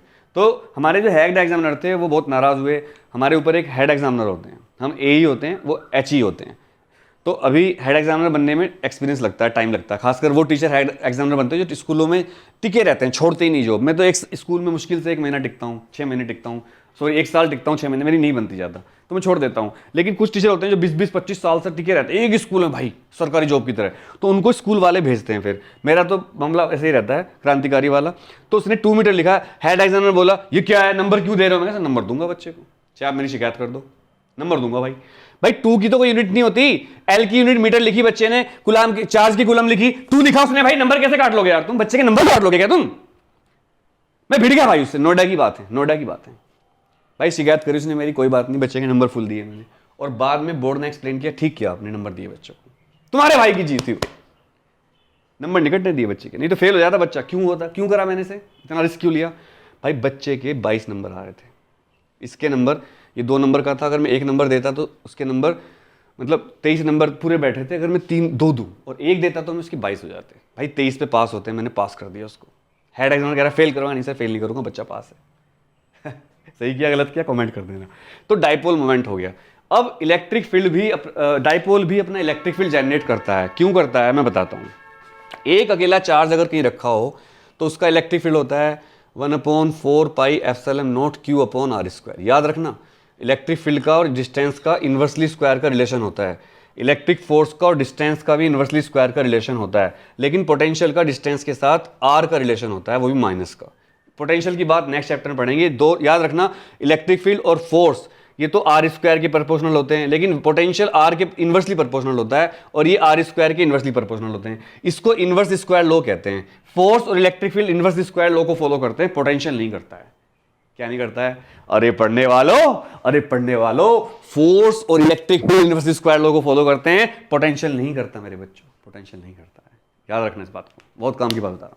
तो जब एक अकेला चार्ज इलेक्ट्रिक फील्ड जनरेट कर सकता है, तो डाइपोल ने कहा भाई मेरे पास तो दो दो चार्ज हैं। तो हमने कहा ठीक है तो क्या करें भाई, इसके तो पास एक ही चार्ज, इसका इलेक्ट्रिक फील्ड है, तो मेरा नहीं होगा। मैंने कहा होगा तेरा भी। कि कैसा होगा? कि भाई तेरे दो केस बनेंगे। कि कौन से? कि भाई तेरा एक एक्सियल केस बनेगा, एक इक्विलैटरल बनेगा, नॉन एक्सियल भी कहते हैं उसको।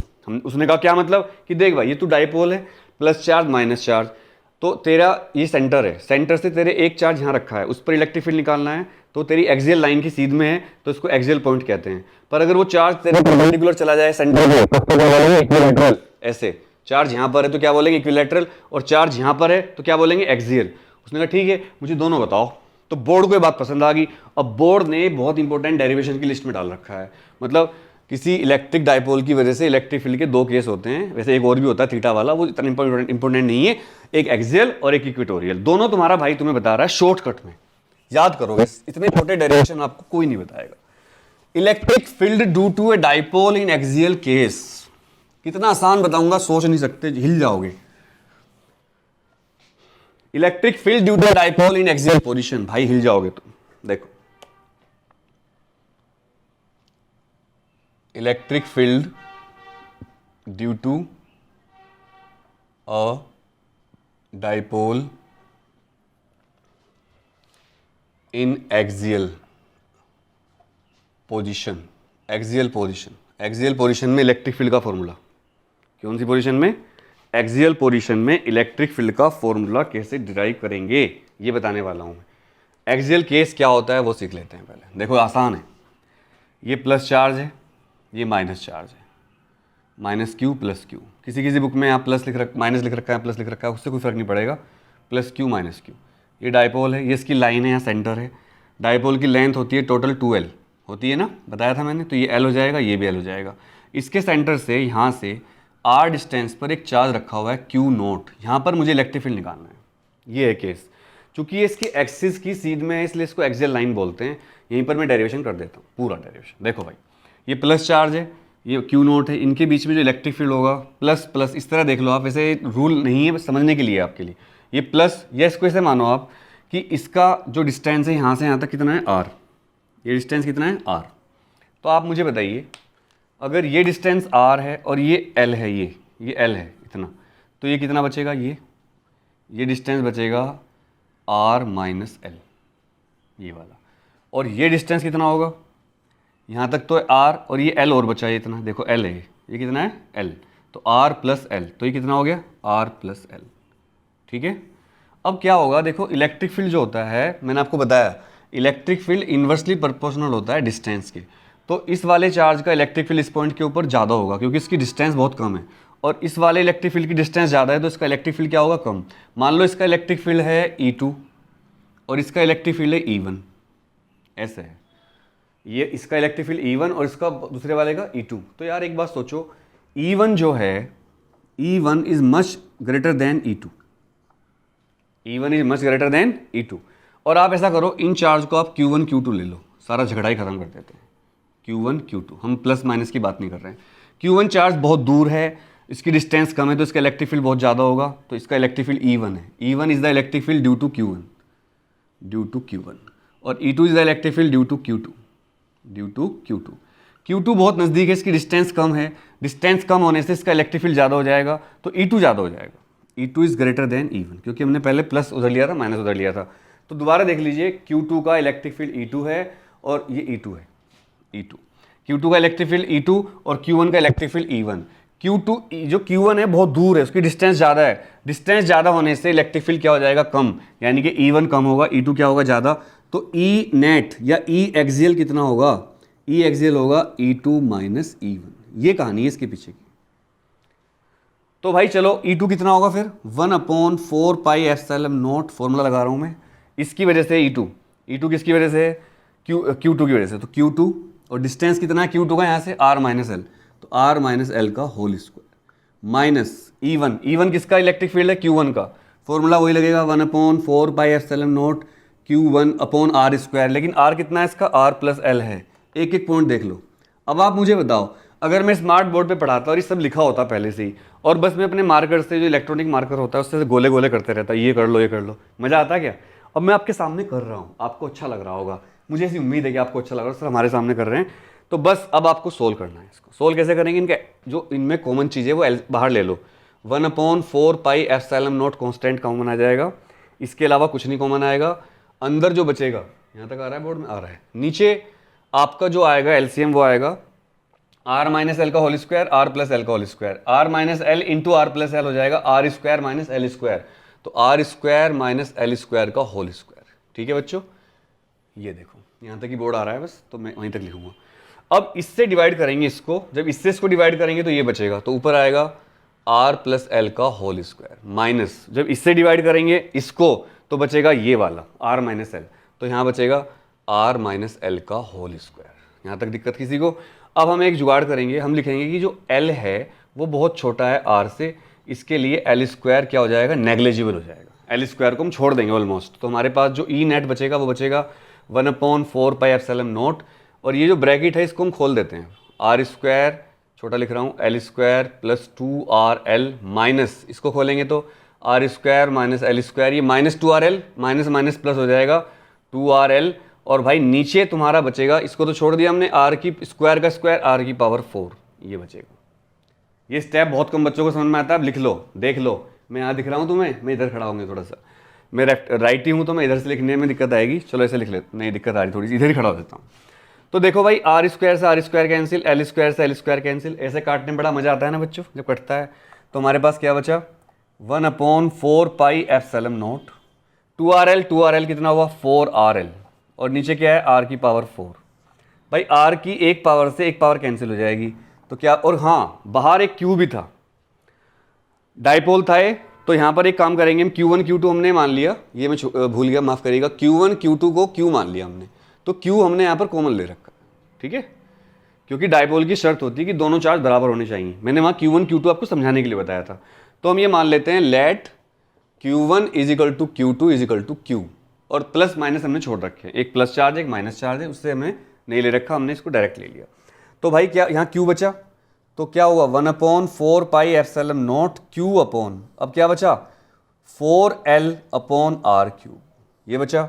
इस 4 का एक 2 आप बाहर ले लीजिए, यहाँ दिख रहा है, नहीं दिख रहा है, कहाँ तक आ चुका हूँ, यहाँ तक आ चुका, तो यहाँ तक नोट कर लो। अब मैं इधर लिख देता हूँ, इधर आ जाता हूँ, यहाँ जगह बची है हमारे पास, वो देख लीजिए 1/4πε0, इस 4 से इस 4 को मत काट देना, ये काम आएगा। इस 4 के 2 फैक्टर कर लो, 2 × 2, एक 2 को तो आप बाहर लिख लो, एक 2 को अंदर लिख लो, 2RL 2QL, Q को अंदर ले जाओ, और भाई नीचे बचा R3, 2QL क्या होता है, डाइपोल मोमेंट, तो क्या बचा 2/4πε0, ये क्या बचा P/R3। तो हमारे पास E एक्सियल क्या आया फॉर्मूला, E एक्सियल आ गया दोस्तों 1/4πε0, 1/4πε0 2P/R3, ये आ गया हमारे पास फॉर्मूला, और इसकी यूनिट वही होगी न्यूटन पर कूलम। तो मेरे हिसाब से समझ में आ गया, ये है इसका एक्सियल का डेरिवेशन पूरा जो मैंने आपको समझाया। एक बार ध्यान रखिएगा, अगर आप इसको Q1 Q2 नहीं लेना चाहते तो आप शुरू से इसको प्लस Q माइनस Q ले सकते हो, फिर आपको डायरेक्शन का रूल लगाना पड़ेगा कि प्लस प्लस रिपल्शन, या फिर आप वही डायरेक्शन वाला रूल लगा देंगे। माइनस प्लस से इलेक्ट्रिक फील्ड पर कोई फर्क नहीं पड़ता है, याद रखिएगा। इलेक्ट्रिक फील्ड चाहे प्लस चार्ज का हो या माइनस चार्ज का हो, इलेक्ट्रिक फील्ड की नेचर पर कोई फर्क नहीं पड़ेगा। डायरेक्शन का मतलब होता है सिर्फ, मैंने आपको बताया था, प्लस चार्ज की इलेक्ट्रिक फील्ड लाइन बाहर को निकलती है और नेगेटिव चार्ज की इलेक्ट्रिक फील्ड लाइन बाहर से अंदर को आती है। तो मैंने आपको बताया था, जो चार्ज दूर होगा, जिसकी डिस्टेंस ज़्यादा होगी, उसका इलेक्ट्रिक फील्ड कम होगा, और ये वाला चार्ज यहाँ पास है Q1 Q2 वाला, Q2 की वैल्यू भी Q है और Q1 की वैल्यू भी Q है। हमने नाम रखे थे आपको समझाने के लिए सिर्फ, तो आप अपने हिसाब से कर सकते हो। तो डेरिवेशन पूरा हो गया, इस डेरिवेशन को आप यहाँ पर कर सकते हो पूरा जबरदस्त तरीके से। और भाई ये मेरे ख्याल से आपको समझ में तो आ गया होगा, आया नहीं आया, क्लियर। अब इक्विटोरियल केस बनता है इसका, electric field due to a charge in equatorial position. तो इसको डायग्राम को समझाता हूं मैं। एक वीडियो में पूरा चैप्टर समझाना बहुत मुश्किल काम होता है दोस्तों, बहुत मुश्किल। बस आप इतना कर लोगे तो इस चैप्टर से आपका पूरा अच्छी तरह समझ में आ जाएगा। अब आते हैं इक्विटोरियल पोजीशन में। इक्विटोरियल पोजीशन का डायग्राम मैं आपको समझाता हूं, उसका डेरिवेशन भी आप आराम से कर लोगे। इक्विटोरियल पोजीशन, इक्विटोरियल का मतलब होता है नॉन एक्सियल। नॉन एक्सियल क्यों भाई, देखते हैं। इलेक्ट्रिक फील्ड हम निकाल रहे हैं, electric field due to a dipole in equatorial position. इसके लिए आपको डायग्राम ऐसे बनाना है, ये डाइपोल है आपका, ये प्लस क्यू चार्ज है, ये माइनस क्यू चार्ज है।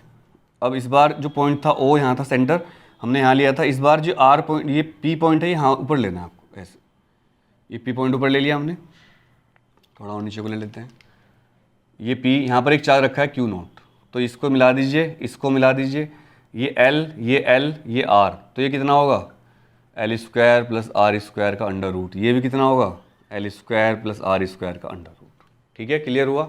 अब क्या करना है, ये प्लस चार्ज है, इसका इलेक्ट्रिक फील्ड ऊपर को लगेगा ऐसे, इसको E1 मान लेते हैं। इसका माइनस को इलेक्ट्रिक फील्ड इधर को होगा, इसको E2 मान लेते हैं। ये एंगल थीटा मान लीजिए। तो अगर मैं एक लाइन ड्रॉ करता हूँ इसके पैरेलल, तो ये एंगल भी कितना होगा थीटा। तो E1 के दो कंपोनेंट हो जाएंगे। E1 का एक कंपोनेंट होगा इधर E1 कोस थीटा, और इधर एक कंपोनेंट होगा E2 कोस थीटा। सॉरी, ये E1 लिया हमने, E1, तो E1 कोस थीटा इधर, E1 साइन थीटा इधर। ऐसे ये E2 है, इसके दो कंपोनेंट होंगे, एक इधर आएगा E2 कोस थीटा, और इधर नीचे आएगा E2 साइन थीटा।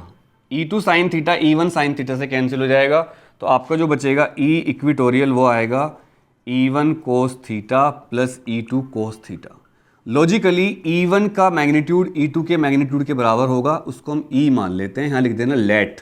तो दोनों की वैल्यू बराबर है एक्चुअल में, तभी तो मैंने E1 साइन थीटा से E2 साइन थीटा काट दिया, क्योंकि E1 E2 बराबर है एक्चुअल में। ठीक है, वो क्यों बराबर है मैं बता देता हूँ। देखो E1 और E2 जो है ना, इनकी वैल्यू सेम है एक्चुअल में। क्यों, E1 इलेक्ट्रिक फील्ड वेक्टर होता है, इसका मैग्नीट्यूड, E2 इसका मैग्नीट्यूड, दोनों बराबर है। इनकी वैल्यू है 1/4 pi epsilon not Q upon ये डिस्टेंस का स्क्वायर, मतलब L स्क्वायर प्लस R स्क्वायर के अंडर रूट का स्क्वायर, मतलब कितना 1/4 pi epsilon not Q upon L square प्लस R स्क्वायर। ये E की वैल्यू है।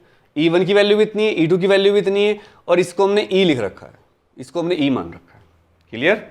तो भाई इसका मतलब ये हुआ कि जो E इक्विटोरियल होगा वो कितना होगा E1 cos theta E2 cos theta, यानी कि 2E कोस थीटा, 2E कोस थीटा।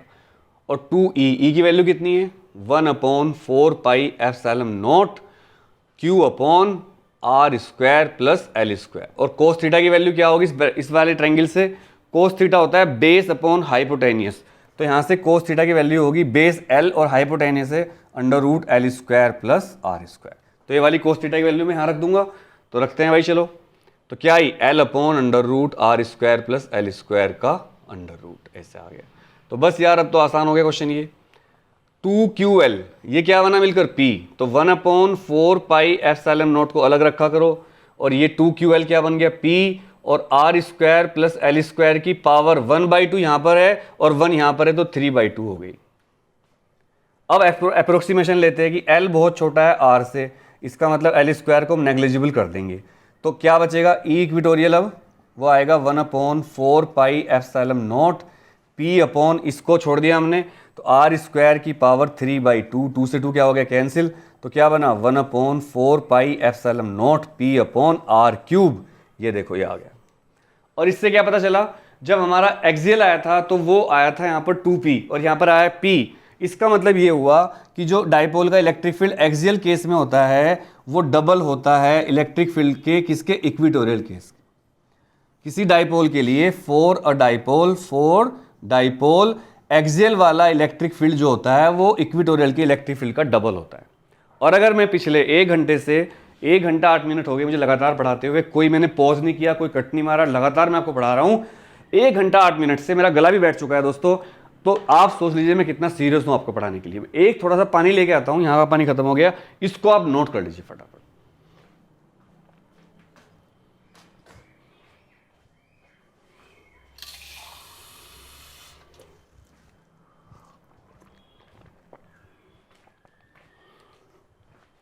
तो पानी ले लिया, नोट कर लिया आपने, मिटा दूं इसको मैं। याद रखिएगा एक्सियल इलेक्ट्रिक फील्ड इक्विटोरियल का डबल होता है, ये इक्वेटोरियल निकाल दिया। कोई डाउट हो कमेंट कर देना, एक्सप्लेन कर दूंगा मैं आपको। इस वीडियो को जब कोई चीज़ समझ में ना आए आपको तो 2 बार देखना, 3 बार देखना। लेकिन मैं आपसे एक बात ये कहता हूँ, पूरी यूट्यूब पर या पूरे कहीं भी आप ट्यूशन पढ़ते हो, मेरे से छोटे डेरिवेशन कोई नहीं करवा सकता आपको, छोटे और सिंप्लीफाइड। ये देख लो आप, और ये लाइव हो रहा सब कुछ, मतलब मैं रिकॉर्ड कर रहा हूँ लेकिन लाइव है सब कुछ। मैं कोई कट पोज कुछ नहीं कर रहा हूँ बच्चों, कोई पोज कोई कट कोई एडिटिंग नहीं, डायरेक्ट वीडियो आपको मिल रही है। ठीक है ना, मेरे पास एडिटिंग के लिए कंप्यूटर है, ना मेरे पास फ़ोन है। फ़ोन में एडिटिंग होना इतनी बड़ी वीडियो का पॉसिबल नहीं है। ये कम से कम 30-40 GB की वीडियो बनेगी, 50 GB की बन सकती है। इतनी बड़ी वीडियो को एडिट करना पॉसिबल ही नहीं है बहुत से। कंप्यूटर मेरे पास उतना हाई एंड नहीं है। तो इलेक्ट्रिक डाइपोल मैंने आपको पूरा पढ़ा दिया है। इलेक्ट्रिक डाइपोल के बारे में आपको इससे ज़्यादा नॉलेज की जरूरत नहीं है। और भाई इलेक्ट्रिक फील्ड ऑफ ये इलेक्ट्रिक डाइपोल पेज नंबर 27 से, electric field of a dipole axial equatorial दोनों केस मैंने आपको करवा दिए। फिजिकल सिग्निफिकेंस ऑफ डाइपोल क्या है इसको पढ़ लेना एक बार। फिजिकल सिग्निफिकेंस ऑफ डाइपोल, ये मैं आपको होमवर्क दे रहा हूँ, कमेंट करके बताना जिस बच्चे ने यहाँ तक वीडियो देखी हो, what is the physical significance of dipole, ये आप कर देना, मैं देख लूँ। एग्जाम्पल 1.10, एग्जाम्पल 1.10 जरूर करना, इंपॉर्टेंट है, इसको करके जाना। एग्जाम्पल 1.10 देख लो, यहाँ पर ये ट्राइंगल वाला क्वेश्चन है, ये वाला। तो साथ साथ मैं आपको इंपॉर्टेंट चीज़ें बता रहा हूँ, बड़ा दिखता है कुछ नहीं, एकदम कर लोगे आप थ्योरी पढ़ने के बाद। अब बात करते हैं कि किसी डाइपोल को अगर यूनिफॉर्म इलेक्ट्रिक फील्ड में रख दिया तो क्या होगा, देख लीजिए। डाइपोल, ये बहुत इंपॉर्टेंट है, साई लगा रहा हूं इस पर। Dipole in a uniform electric field, किसी इलेक्ट्रिक फील्ड में अगर डाइपोल को रख दें यूनिफॉर्म में तो क्या होगा। तो देखो भाई, आप ना किसी भी जो इलेक्ट्रिक फील्ड होते हैं उनको आप एक नदी की तरह मान लो, जैसे नदी फ्लो करती है ऐसे ही इलेक्ट्रिक फील्ड होते हैं। तो ये इलेक्ट्रिक फील्ड है, इस तरह फ्लो कर रहा है, ये देखो ये इलेक्ट्रिक फील्ड हुआ और ये फ्लो कर रहा है। इसके अंदर एक डाइपोल रख दिया हमने किसी एंगल पर, ये डाइपोल है, ये प्लस चार्ज है इसका, ये माइनस चार्ज है, plus Q minus Q. Books में ज़्यादातर माइनस प्लस होता है, मैं ऐसे ही बनाता हूँ, मुझे हैबिट पड़ गई है। इसको यहाँ से एक परपेंडिकुलर डाल दो, ये एंगल थीटा मान लो। तो अगर आप सोचिए एक नदी है, उस नदी में आपने एक बल्ला डाल दिया, वहाँ बच्चे क्रिकेट खेल रहे थे, तो एकदम नदी में पानी आ गया, नदी सूखी हुई थी, नदी में एकदम पानी आ गया, बच्चे बल्ला फेंक कर चले गए, बल्ला ऐसे पड़ा था। जब पानी आएगा तो नदी का पानी क्या करेगा, बल्ले को ऐसे ही लेके चलेगा या पहले बल्ले को घुमाएगा, ऐसे बल्ले को पहले घुमाएगा, और घुमाने के लिए लगाना पड़ता है टॉर्क। तो इस पर 2 फोर्स लगेंगे, इधर को QE और इधर को भी QE, ये प्लस QE होगा और ये माइनस QE होगा। तो इस पर जो टॉर्क लगेगा वो टॉर्क होगा फोर्स इनटू परपेंडिकुलर डिस्टेंस। मतलब कहने का ये है, सिंपल सी बात है, अगर कोई आपसे पूछे कि जब किसी इलेक्ट्रिक डाइपोल को यूनिफॉर्म इलेक्ट्रिक फील्ड में रखते हैं तो क्या होता है, तो आप लिख देना वही होता है जो मंजूरे खुदा होता है। मार्क्स कटेंगे, वैसे होता तो वही है, अगर टीचर मेरे जैसा हो तो नंबर भी दे देगा। लेकिन भाई असलियत में जब किसी डाइपोल को आप इलेक्ट्रिक फील्ड में रखते हो तो इस पर एक टॉर्क लगता है, and that torque is equal to, torque का फॉर्मूला होता है फोर्स इनटू परपेंडिकुलर डिस्टेंस, और फोर्स कितना है QE, और परपेंडिकुलर डिस्टेंस कितनी है, ये वाली, ये। तो नाम रख लेते हैं ABC, तेरा नाम लिया ओ तुझे याद किया, BC। तो BC को निकालने के लिए इस ट्रायंगल में साइन थीटा की वैल्यू निकालेंगे। साइन थीटा होता है, पंडित बद्रीनाथ प्रसाद हर हर बोले, तो परपेंडिकुलर अपॉन हाइपोटेनियस। परपेंडिकुलर इस ट्रायंगल का कौन है, BC है, और हाइपोटेनियस कौन है, ये डाइपोल। और डाइपोल की लेंथ को आप क्या लेते हो हमेशा, 2L, तो बस यहाँ 2L लिख दो। इसके हिसाब से आपके पास जो आएगा BC की वैल्यू वो आएगी 2L sine theta. Equation number 2 और इक्वेशन नंबर 1। तो आपके पास जो टॉर्क आएगा बाई फर्स्ट एंड सेकंड, वो लिख देना यहाँ पर, इससे छोटा डेरिवेशन कौन नहीं बताएगा। वो हो जाएगा QE, और BC की वैल्यू कितनी है, 2L साइन थीटा। 2QL क्या होता है, 2QL वो होता है PE साइन थीटा। तो ये आपके पास टॉर्क आ गया। अगर आपको पता हो, थोड़ा बहुत वेक्टर आपने पढ़ रखा हो, तो जब 2 वेक्टर होते हैं उनका क्रॉस हम करते हैं तो वो होता है AB साइन थीटा, और एक यहाँ पर यूनिट वेक्टर भी होता है n कैप। अगर इसको छोड़ दें, इसकी वैल्यू 1 ले लें, तो AB साइन थीटा को A क्रॉस भी लिखते हैं। इसी तरह P साइन थीटा को हम क्या लिख सकते हैं, वेक्टर फॉर्म में P क्रॉस E, ये इसकी वेक्टर फॉर्म है। इसका मतलब ये हुआ कि भाई टॉर्क जो है वेक्टर क्वांटिटी है, यानी कि अगर 2 चीज़ों के प्रोडक्ट में साइन आ जाए तो वो वेक्टर क्वांटिटी होती है। कोस आ जाए तो क्या होती है, कोस आ जाए तो क्या होती है, वो स्केलर क्वांटिटी होती है। जैसे गोस थ्योरम हम पढ़ोगे, या फ्लक्स आप पढ़ते हो, phi is equal to E dot A, E A cos theta. तो फ्लक्स एक स्केलर क्वांटिटी है, लेकिन टॉर्क PE साइन थीटा क्या है, एक वेक्टर क्वांटिटी। तो आई होप आपको समझ में आया? और मैं आपको एक बार फिर रिपीट कर देता हूँ, when we keep electric dipole in uniform electric field it will experience a torque and that torque is given by tau is equal to p sine theta या पी क्रॉस ई। इस पर numerical भी आ सकता है, आता है 1 number का, 2 number का, और मैं आपको ये बता चुका हूँ। ये टॉपिक मैंने पढ़ा दिया आपको, dipole in uniform electric field, page number 31।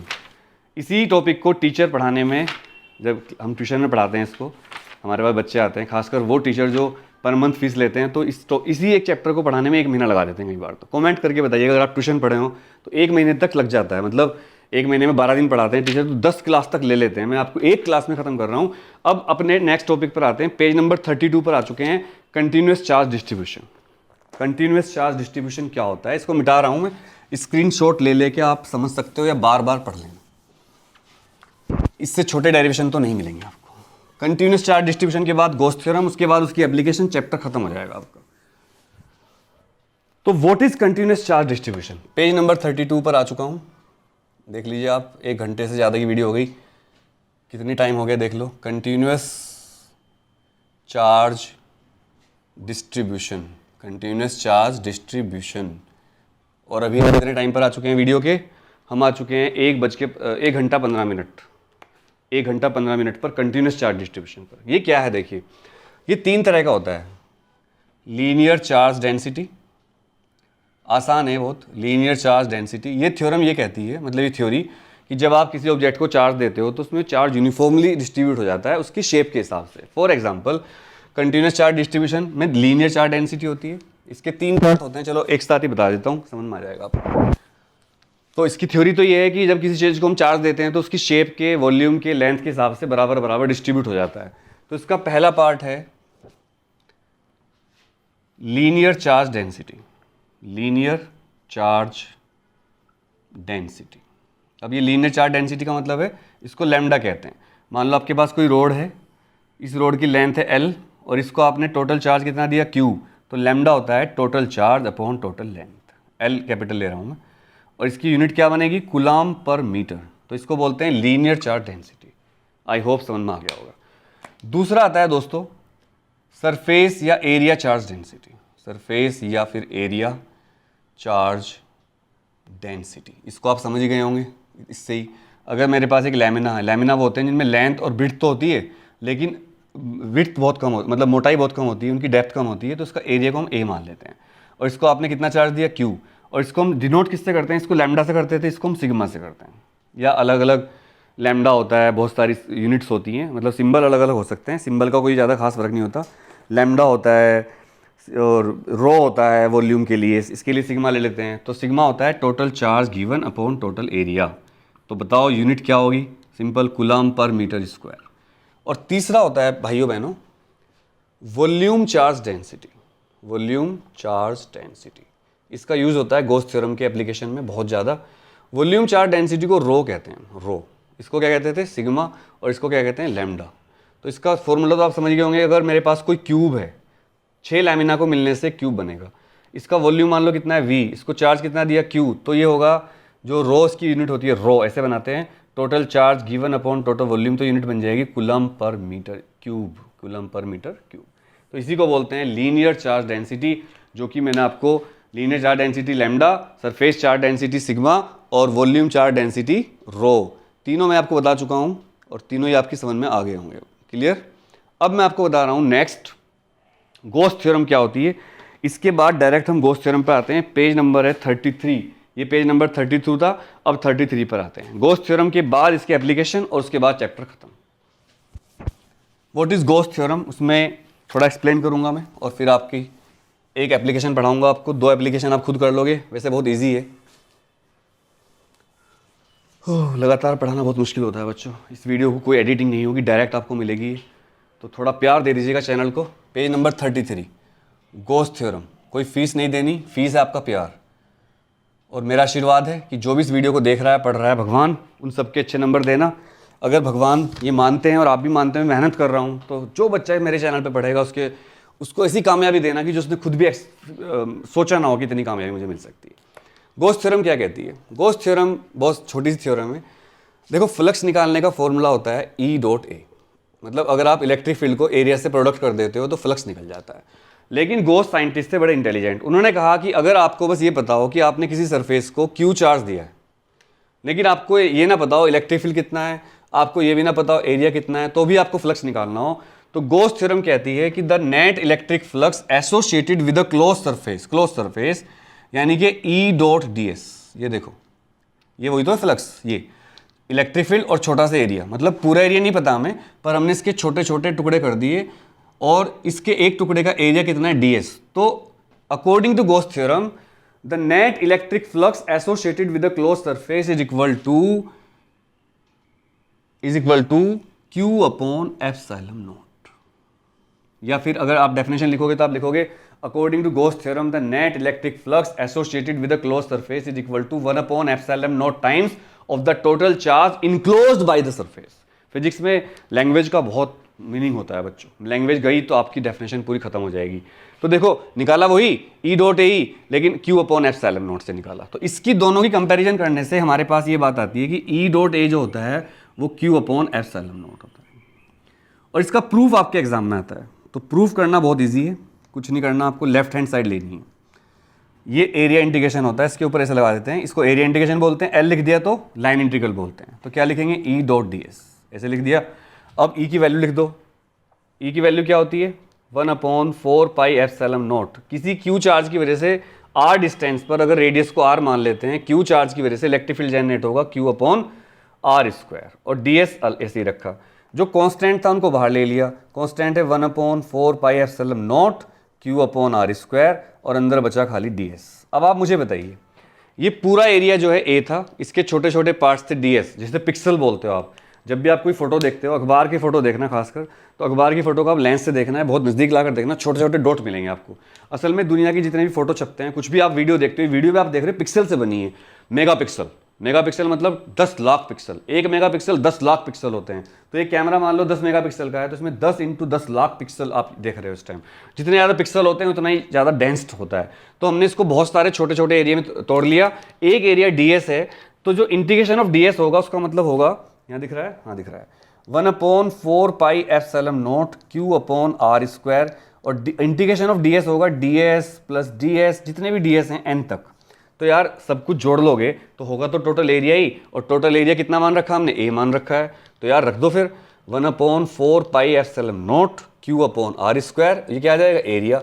पर किसी भी सरफेस का एरिया क्या होता है, स्फेरिकल सरफेस का, क्लोज स्फेरिकल सरफेस के एरिया का फॉर्मूला होता है 4 पाई आर स्क्वायर, सबको पता है। 4 पाई से 4 pi cancel, r square cancel, क्या बचा क्यू अपॉन एप्सिलॉन नॉट। इसका मतलब जो ई डॉट डी एस था उसकी वैल्यू, फ्लक्स की वैल्यू क्या आई, Q अपॉन एप्सिलॉन नॉट। तो इसको लिख सकते हैं that is E dot D S, vector भी लिख सकते हो आप यहाँ पर, Q अपॉन एप्सिलॉन नॉट, और ये लिख दिया हमने HP।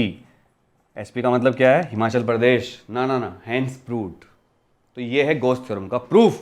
आपको मैंने गोस्ट थ्योरम भी बताई, गोस्ट थ्योरम का प्रूफ भी बताया। डेफिनेशन याद कर लीजिएगा, 1 नंबर की जरूर आती है। इस चैप्टर की सबसे इंपॉर्टेंट डेफिनेशन इलेक्ट्रिक फ्लक्स, और नंबर 2 पर सबसे इंपॉर्टेंट है गोस्ट थ्योरम, और नंबर 3 पर है कंटिन्यूस चार्ज डिस्ट्रीब्यूशन की डेफिनेशन।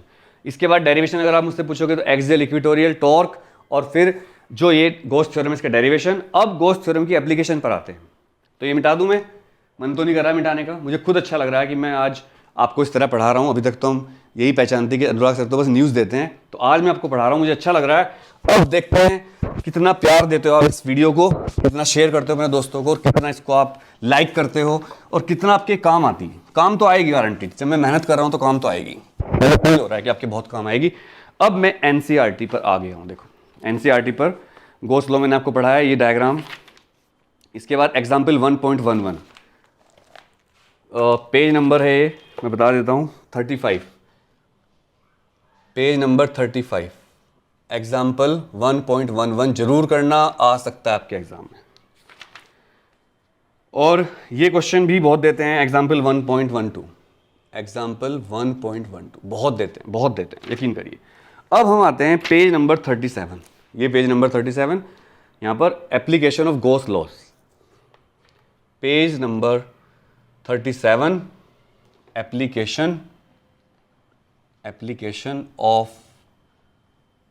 स्मार्ट बोर्ड पे पॉसिबल नहीं था, वहाँ मेरी मेहनत कम हो जाती क्योंकि सब लिखा होता पहले से, पर वो मज़ा नहीं आता, मुझे थोड़ा चीटिंग सी लगती है बच्चों के साथ। वो स्मार्ट बोर्ड के अपने फ़ायदे हैं, मैं ये नहीं कहता, बट जब इस तरह की चीज़ हो, जब बोर्ड पढ़ाना हो, एक वीडियो में पूरा चैप्टर पढ़ाना हो, स्मार्ट बोर्ड पढ़ाते हो तो कई वीडियो बनानी पड़ती है, वहाँ थोड़ा फैल जाती हैं चीज़ें। तो हाँ, न्यूमेरिकल वगैरह करने में आसानी रहती है उसमें, एमसीक्यू वगैरह में, तो वो करूँगा मैं। 17-16 वीडियो तो आपको चैप्टर वाइज मिलेंगी, और हो सकता है 2-3 वीडियो में आपको, एक वीडियो में पूरी फर्स्ट बुक के न्यूमेरिकल और एक वीडियो में सेकंड बुक के न्यूमेरिकल, अगर आप कमेंट करोगे तो। एप्लीकेशन ऑफ गोस थ्योरम क्या है, इससे हम 3 काम कर सकते हैं। पहला, to find electric field of, पहला थिन लॉन्ग वायर, एक बहुत लंबा इनफाइनेटली वायर, उसका इलेक्ट्रिक फील्ड हम निकाल सकते हैं। दूसरा, चार्ज्ड शीट, एक बहुत पतली चार्ज शीट, इनफाइनेटली चार्ज्ड। तीसरा, स्फेयर के भी 2 केस आपके कोर्स में है। पहला केस है होलोस्फेयर जो होते हैं उनका इलेक्ट्रिक फील्ड बिना निकाले आप लिख देना 0। होलोस्फेयर का इलेक्ट्रिक फील्ड क्या होता है? 0। तो इसको आपको डेरिवेशन की जरूरत नहीं। दूसरा फील्ड है इसका, मतलब ये वाला फील्ड है होलो का, और एक होता है शेल में क्या होता है, 2 गोले होते हैं, एक गोले के अंदर एक गोला, इसके 2 केस बनेंगे, यहाँ पर और यहाँ पर इलेक्ट्रिक फील्ड। ये आप कर लेंगे, ये मैं आपको बताता हूँ इसका तरीका क्या है। तीनों को करने का एक जैसा तरीका है, कोई मुश्किल नहीं है। पेज नंबर 37 पर वायर का दे रखा है, पेज नंबर 38 पर शीट का दे रखा है, और पेज नंबर 39 पर दे रखा है उसका गोले का। तो देखो क्या है, ये जो पेज है, मैं एनसीईआरटी आपको दिखा रहा हूँ, मेरे पास एनसीईआरटी है, और जो बच्चा एनसीईआरटी से पढ़ेगा उसके नंबर तो फुल आएंगे ही। थिन वायर का 37 पेज पर है, ये 38 पर है, और ये 39 पर है। तो मैं क्या करूँगा, आपको एक बताता हूँ, एक से ही आपको सारा समझ में आ जाएगा, और फिर आप ये पूरी बुक आराम से कर लोगे। और मैं इसके बाद आपको ये बताऊँगा एक्सरसाइज में से कौन कौन से क्वेश्चन आपको प्रैक्टिस करने हैं जो इंपॉर्टेंट है। तो पहले मैं आपको बताता हूँ कि इस चैप्टर में से इसके डेरिवेशन को कैसे करते हैं। तो चलो भाई डेरिवेशन करके दिखाता हूँ पहले। तो डेरिवेशन करते हैं पहले ये वाला। इस डेरिवेशन करने का तरीका यहाँ पर देख लीजिए। एक वायर है, ये वायर है, देखिए इस वायर को हमने क्या करा, चार्ज दे दिया। चार्ज हमेशा पॉजिटिव देते हैं, ये थोड़ा पतला बन गया पर चार्ज दिखा रहा हूँ मैं, आपको दिख रहा होगा। इस वायर को हमने पॉजिटिव चार्ज किया, तो साइंटिस्ट ने क्या देखा कि जब किसी वायर को पॉजिटिव चार्ज करते हैं तो उस वायर के चारों तरफ एक सिलेंडर की शेप में इलेक्ट्रिक फील्ड बन जाता है। ये इस तरह से सिलेंडर तो आप जानते होंगे। मान लो सिलेंडर की रेडियस कितनी है r, और इस सिलेंडर की लेंथ ये देखो यहाँ तक होगा ना इसे, और इसकी लेंथ कितनी है l। मतलब दोबारा समझ लीजिए, अगर आप किसी भी वायर को चार्ज देते हो, आपके घर में भी वायर होंगे बहुत सारे, जब इलेक्ट्रिसिटी फ्लो करती है वायर के अंदर तो उसके चारों तरफ एक सिलिंड्रिकल फॉर्म में इलेक्ट्रिक फील्ड बन जाता है। साइंटिस्ट पता लगा चुके हैं। हम ये जानना चाहते हैं वो इलेक्ट्रिक फील्ड कितना है, और उसके लिए हम गॉस थ्योरम यूज़ करेंगे। बहुत ईजी है। सबसे पहले आप लिखोगे सारी theory. Let us suppose there is a wire infinitely long has been charged with positive charge. When we will give charge to this wire, an electric field will be generated around the wire, and the electric field will be in the form of cylinder. Let the radius of the cylinder is r and length of the cylinder is l. ये आपको लिखना पड़ेगा language में। इसके बाद आपको करना है फ्लक्स का फॉर्मूला लिखना है। फ्लक्स का फॉर्मूला होता है E डॉट एरिया। किसी भी सिलेंडर का एरिया क्या होता है, surface area 2πrl, equation number first. लेकिन आप फिर लिखोगे, यहाँ तो लिख देना वी नो दैट। सबसे छोटा डेरिवेशन करवा रहा हूँ, दुनिया में कोई नहीं करवाएगा। प्रूफ, कौन सा प्रूफ करवा रहा हूँ मैं? Electric field due to a infinitely charge long thin wire, उसका प्रूफ करवा रहा है तुम्हारा भाई यहाँ पर। ये देख लो एरो लग रहा है ऐसे, ये प्रूफ करवा रहा हूँ। तो आप ये थ्योरी लिखने के बाद ये लिखोगे, फिर लिखोगे अब but according to Gauss theorem. According to Gauss theorem, Gauss theorem कहती है कि जो फ्लक्स होता है वो होता है Q अपॉन एप्सिलॉन नॉट, जहाँ पर Q is the given charge. ये चार्ज कितना है? Q epsilon. Equation number 2। तो बाई फर्स्ट एंड सेकंड, अब मैं दोनों को मिला देता हूँ। बाई फर्स्ट एंड सेकंड, ये भी फ्लक्स ये भी flux, E dot 2πrl is equal to क्या होगा? Q upon epsilon naught. लेकिन भाई जो वायर होता है वो थिन वायर होगा, उसमें कौन सी डेंसिटी लगेगी? मैंने आपको पढ़ाया था अभी। अब स्मार्ट बोर्ड होता तो पीछे हटा देता हूँ, ये फायदा होता था उसका। इसमें लगेगी linear charge density, linear charge density. तो क्या होगा उसमें फिर? Lambda, total charge upon total length. तो इससे lambda is equal to Q upon L बताया था मैंने आपको, तो Q हो जाएगा लैम्डा इंटू L। तो Q की वैल्यू यहाँ मैं लिख दूंगा लैम्डा इंटू L। तो Q की जगह मैं लिख देता हूँ लैम्डा इंटू L। और भाई L से L क्या हो गया? कैंसिल। तो E क्या बचा हमारे पास? E बचा, ये देखिए 2πrl था ना, E क्या बचेगा? इसको जरा ले जाओ, lambda upon 2πr epsilon not. तो किसी भी थिन लॉन्ग चार्ज वायर की वजह से जो इलेक्ट्रिक फील्ड होता है उसका फॉर्मूला, और ये न्यूटन पर कूलम यूनिट वही रहेगी। याद करो इलेक्ट्रिक फील्ड का फॉर्मूला बताया था मैंने आपको, फोर्स एक्टिंग पर यूनिट टेस्ट चार्ज। तो न्यूटन पर कूलम यूनिट इससे निकलेगी हमेशा।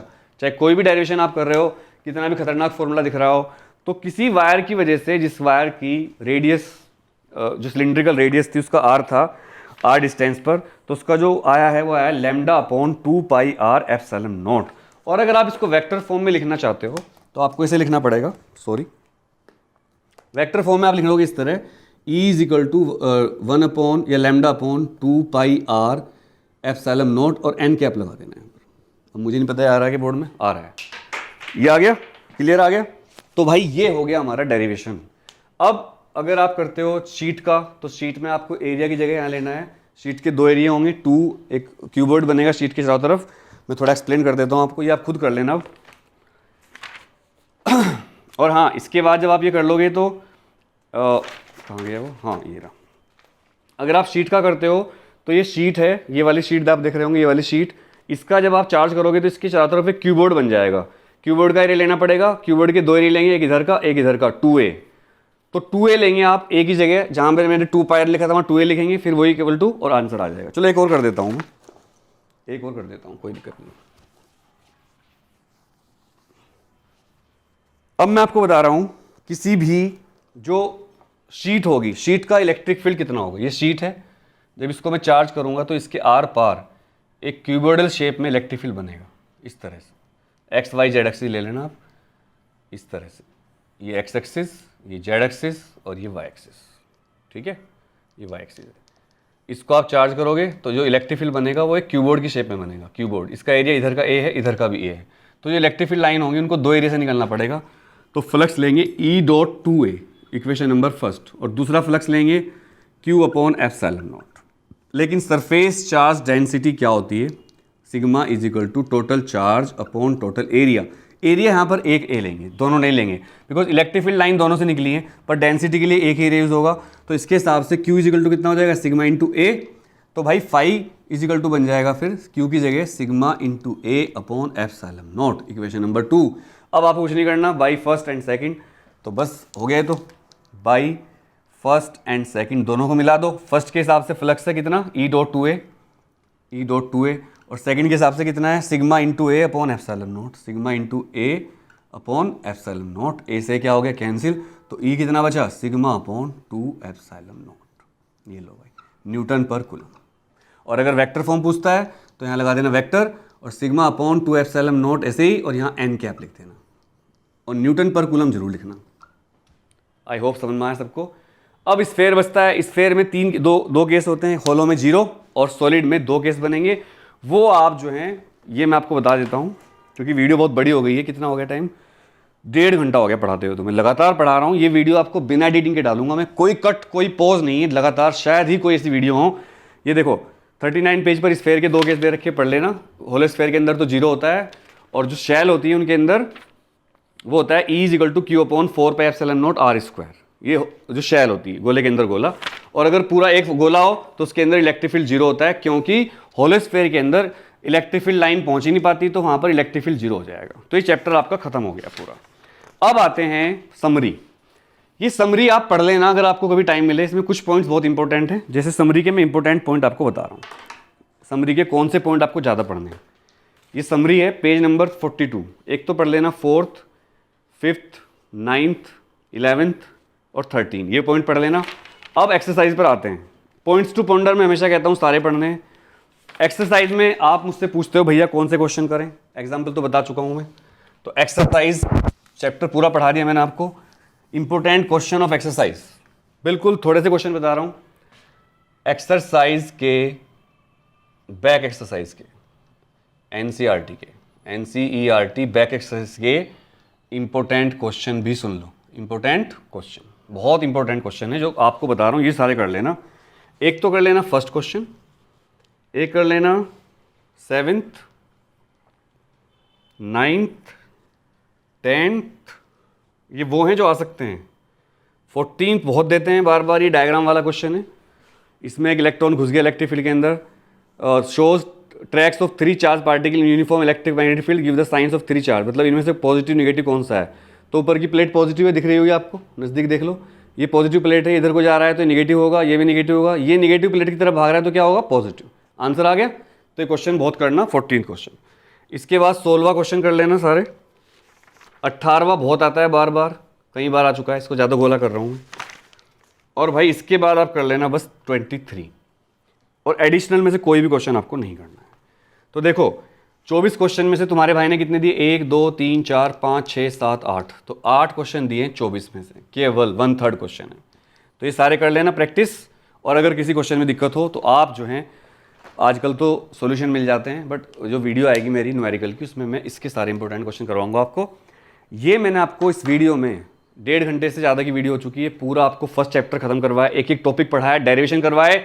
और एक बात ध्यान रखना, जब आप वीडियो देख चुके हो, अब लास्ट चल रहा है, तो ध्यान रखना तुम्हारे भाई ने लगातार without editing, without cut, without pause, normal board पे वीडियो बनाई है। स्मार्ट बोर्ड पे पढ़ाना बहुत इजी होता है बच्चों। स्मार्ट बोर्ड मेरे पास है, उस पर क्या होता है, टीचर नोट्स पूरे लोड कर लेते हैं, पहले से ही सब लिखा होता है ऑलरेडी, बस वो देख देख के एक्सप्लेन करते हैं, थोड़ा बहुत लिख भी देते हैं, वो बहुत ईजी होता है। मैंने नहीं किया क्योंकि मुझे पता आपके एग्जाम में आपको ज़रूरत थी कि डायग्राम कैसे बनते हैं, डेरिवेशन कैसे होते हैं। एक बात ध्यान रखिएगा लास्ट में, अगर ये वीडियो आपने देखकर, सारी वीडियो आएंगी चैप्टर वाइज, भगवान ने चाहा तो, भोलेनाथ ने, अगर जो बच्चे इन सारी वीडियो को देखकर प्रैक्टिस कर लेगा और उसने पूरे साल कुछ भी नहीं पढ़ा होगा, तो मेरा आपसे ये वादा है, ट्रस्ट है कि वो फुल मार्क्स लाएगा, 70 में से 60 से ऊपर नंबर उसके पक्के आएंगे। Thank you very much, love you, जय हिंद।